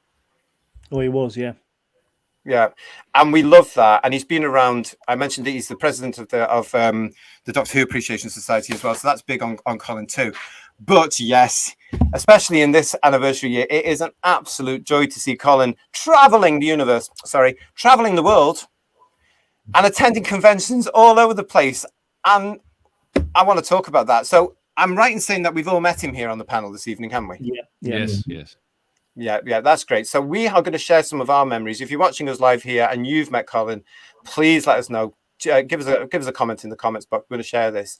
So I'm going to start with you, Michael. And well, look at this. Who's that boy? Look at that terrible goatee. That was the days when a convention, you didn't have to pay $1,000 for a photograph. You could just tap them on the shoulder and say, "Excuse me, can I get a photograph?" Yeah, sure. Here we go. Look, he was great. He came in. That was Whovention in 2001 in Sydney, run by the fabulous Dallas Jones, who you may know that name. From Planets of Fire. Yeah, Todd Bealby was hosting, emceeing. It was a great convention. It was a great relief for me that day, that February weekend. My father was unwell and on his last legs, literally, and so that was a little reprieve for me after, while I was caring for my father, and it was such a great weekend. And Colin was such a gentleman, and he came on stage again, gravitas, presence, that voice. And he's wearing a cork hat, the cliched Australian cork hat, which none of us wear. Why that? It was used probably in the 19th century. I love that. That is so him. That is. He brilliant. came in a cork hat, and he was wearing his Terror of the Vervoids waistcoat. I remember that. Oh, right, that stripy thing. Yeah, and he came out and he just says, "G'day." And I think he'd been walking up the Sydney Harbour Bridge or something, because they do those tours. And he was with Annika Wills, who's also wonderful. And of course, Katie Manning was there because she was then residing in Sydney. And it was a great weekend. And he was just lovely, just very friendly. And I remember my question was about the dark dimension. And I remember asking, could you tell us a little bit about the Dark Dimension, the aborted 30th anniversary story. And Colin, bless him, says, "Let me tell you about the Dark Dimension." And I won't repeat what he said, but off he went. Needless to say, none of them were happy with it. No. But it wasn't just him. But yeah, he was lovely. And I met him a few years later, I think in 2005 in Melbourne. There was an event hosted by the wonderful Tim Ferguson, who's part of the Doug Anthony All-Stars comic routine here in Australia. Oh, okay, how fabulous. Anyway, there's always some idiot in the audience, isn't there? There's always one who gets Well, the it's a Doctor Who microphone. convention.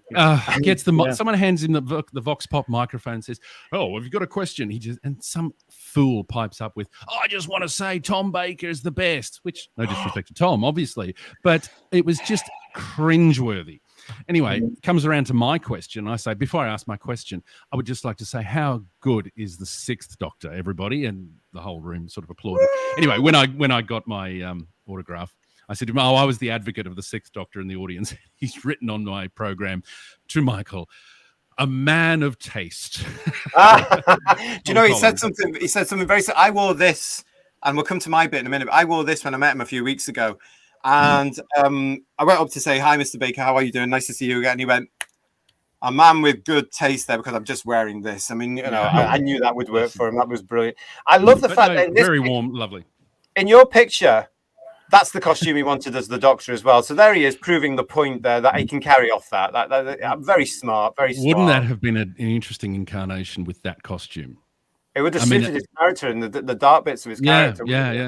Yeah, mysterious. I love that quote that he says, the Doctor's, trying to solve the problems of the universe. Do you think he'd want to go a bit unnoticed sometimes? No, I love that. John, you've met Colin. Where did you meet Colin? Yeah, sorry, I lost sound there for a bit. Where did you meet Colin, John? Are we all back here? Yeah. I met Colin for the first time quite recently in James, at Gatwick Airport. How salubrious. It was just at the most recent Doctor Who event, just open up again now. They're called the Capitol. Oh, the Capitol down in Gatwick, yeah. Yes, so I was there 6, 7, 8 weeks ago, and Colin was there not only in his role as the president of the Doctor Who Appreciation Society, but very much as, I would say, probably the star guest of that convention, being joined on stage by Nicola Bryant. Now, I know the two of them have honed that relationship on convention stages throughout the years, but they still managed to come up, I think, and be new and original. And for people who have heard them, I was hearing them for the first time, and I absolutely thought they were fantastic. The thing about Colin is he doesn't patronise, he doesn't talk down to his audience. He's more than willing to be challenged. He's happy to challenge back. Doctor Who is very much, he admires the commitment we all have to Doctor Who. At the same point, recognising the fact to him, it's a job, it's a TV show, it's something that he's very happy to be involved with and continue to be involved with. But he respects our love for it. He sees the love and commitment that people and the fans in the room have, and he buys into that. I was so pleased to be there. I don't do autographs, I don't do selfies. That's just me. If anybody wants one with me, I'm more than happy to oblige, but I don't do autographs and selfies I just want to get a screen capture now while we're talking.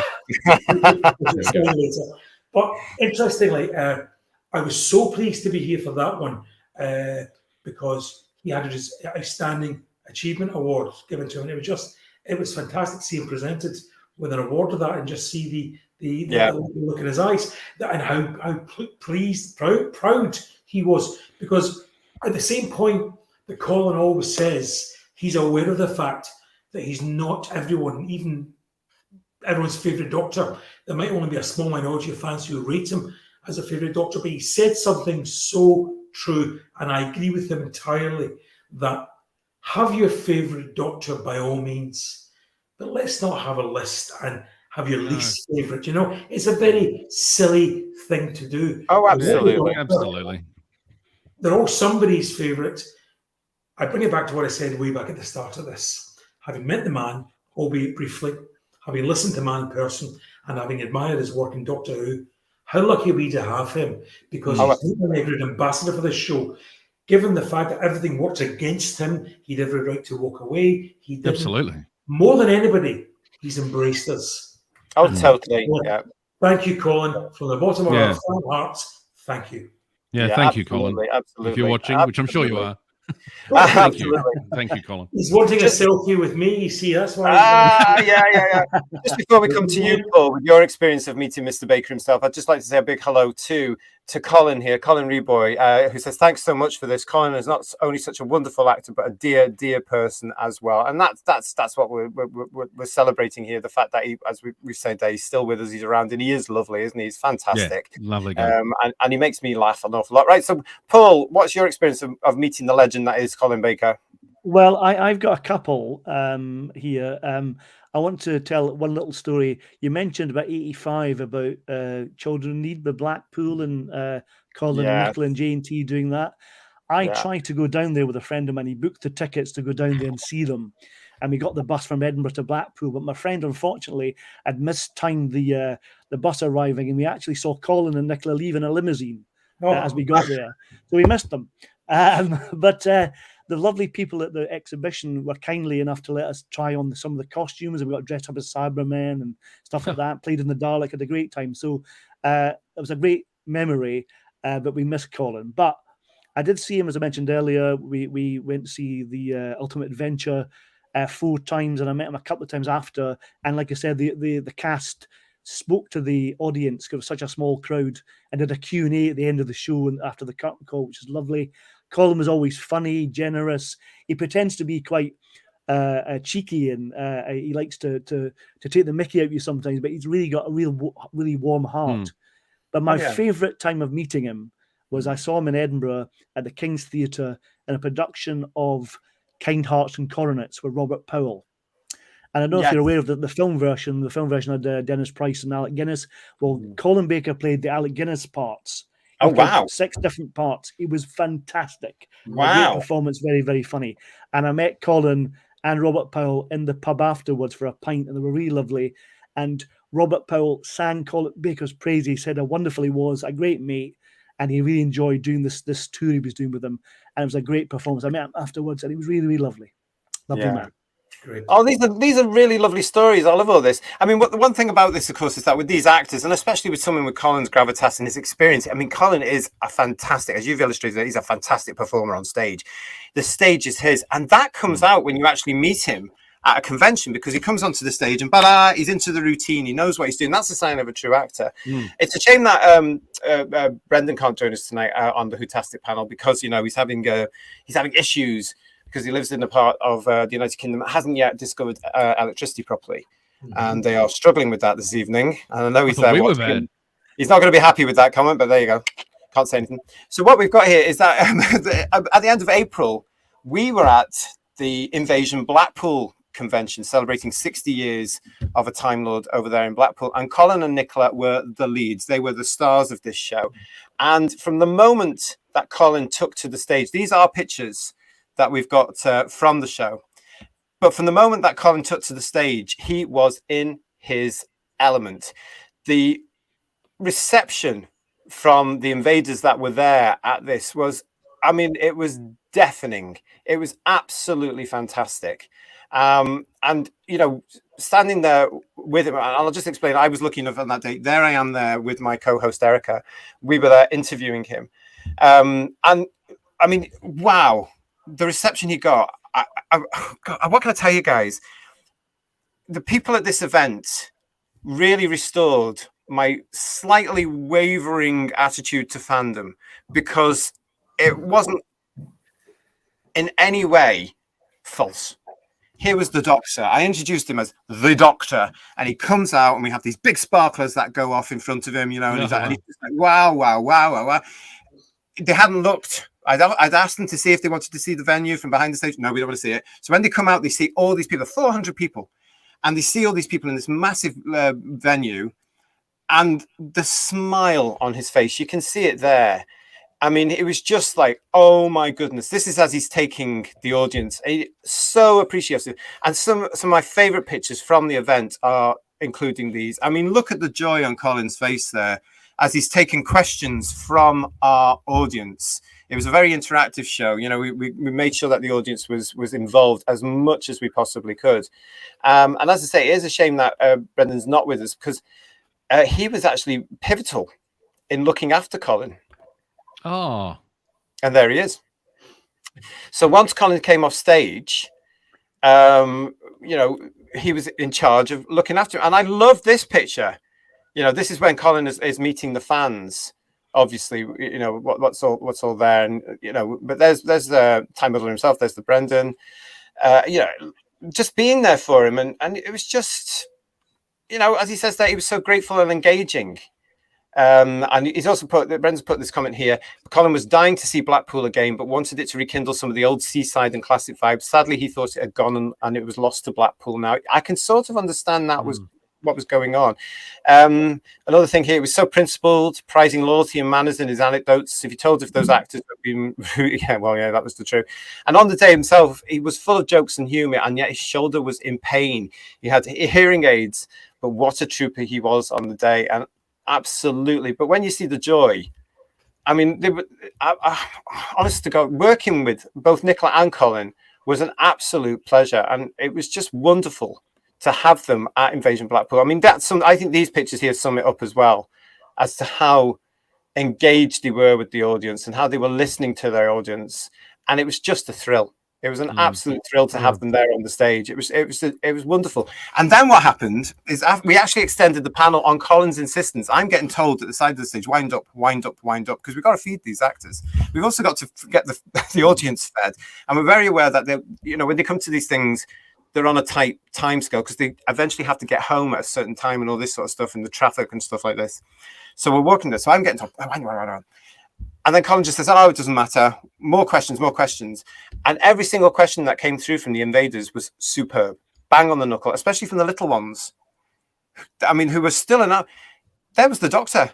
That's the doctor. They were recognizing Colin as the doctor decades after this lot had been. I was like, my goodness me. You know, and when you would say to them, well, who's your favorite doctor? It was invariably David Tennant or Matt Smith. But we did have one little lad that came on and said, oh, it's Colin. He was thrilled that his doctor was there. And I think that's the magic of our beloved show, isn't it? It transcends the generations, because the story is the key. If you get the story wrong, you don't get engaged. There's no longevity. But with the stories there, and it shows actually just how engaging Colin's era is, because it's still telling a story. You can watch The Two Doctors and understand it if you are 6 or 7 years old today in 2023, because it's a story and you engage, and you get a bit worried about, well, the second Doctor's about to go all gummy. What's happening now? They're going to get out. Absolute superb. And I would imagine even the children are watching Time Lash, which we wouldn't do, would we? Story and performance, I think. I mean, you know, his performance is so engaging. I keep saying that, but yeah. It's really lovely, JT, when younger fans get to embrace the classic series, because it's really encouraging. And there's a fantastic photograph of Colin meeting a young fan. I think he's probably about 6, dressed in full costume as the 6th Doctor. You can see the warmth in Colin's face and being really pleased that this kid's embraced his Doctor, which is a really lovely picture. I know the one you're talking about there, yeah. And it must be wonderful for him when he sees these young ones coming him and coming along. And especially when they're dressed and they've got a little sonic screwdriver. I mean, that must be so warming for him to be able to say, oh, actually, you know, my Doctor is big. And you are, Colin. Your Doctor is massive still. It's huge. As Brendan's saying that, after meeting him and loving how he was, he's my Doctor now.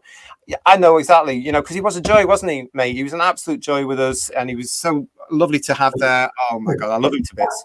I think just for me, one of the final thoughts in this tribute to Colin would be that while Colin was ejected from the programme unceremoniously by Michael Gray, Jonathan Pell, whoever it was at the BBC, in favour of other programmes, all those other programmes, all those other people aren't being watched, aren't being loved, aren't being admired by 6 and 7-year-olds who are dressing up with him. Colin's Doctor and his stories are still seen, still remembered, still celebrated. So you know what, Colin? Game to you. You won. Craig and Powell lost. Oh, I love the politics coming in there, but you're absolutely right. I also love the fact that if John was around today, Mr. Nathan Turner himself, he would love seeing all these kids in that outfit. because they're attracted to the colours, aren't they? They love the colours, Yeah. they love the textures, they love the look of it, they love the strangeness of it. And by God, they look brilliant in those little outfits. I love seeing them in their little multicoloured things. It's absolutely gorgeous. So listen, that's us and our memories of meeting the legend that is Colin Baker, the Sixth Doctor himself, today on his 80th birthday. We are running out of time now, guys. I want to say thank you so much for joining me for this special edition of Who's Views, where we are celebrating our man himself, the Doctor himself, Colin Baker, and what a perfect timing to do it for him as well. And yeah, what a birthday for him. 80 years old. Congratulations. I hope you're having a fantastic day, and I hope you're going to have a little drinky poo. Happy birthday, Colin. Happy birthday, Colin. Happy birthday, Colin, as well, and thank you for everything. The years of companionship through childhood. You were fantastic as the Doctor, and thank you for everything. And with that, we're going to say once more, happy birthday to the legend himself. We will hopefully see you again soon. Thank you for joining us for this very special edition of Who's Views. It's been a very long show. I hope you've enjoyed it. I hope we've entertained you. I hope our memories have been good and our reviews of what's happened during the Colin Baker years, which are still going. That's the point. He's still there. He's still the Doctor, and he's still bringing lots of entertainment to him. And if you haven't had enough gushing yet, let's say one more time, Colin, we love you. Thank you so much for being our Doctor. Again, please like and subscribe. You can find us here on the YouTube channel. You can find us on Facebook, strangely called Who's Views. Come and join in, start some conversations, spread the word that we are here. We will see you again very, very soon. Please like and subscribe. Good night. Thank you very much. Bye-bye, everybody. Bye-bye. Bye-bye.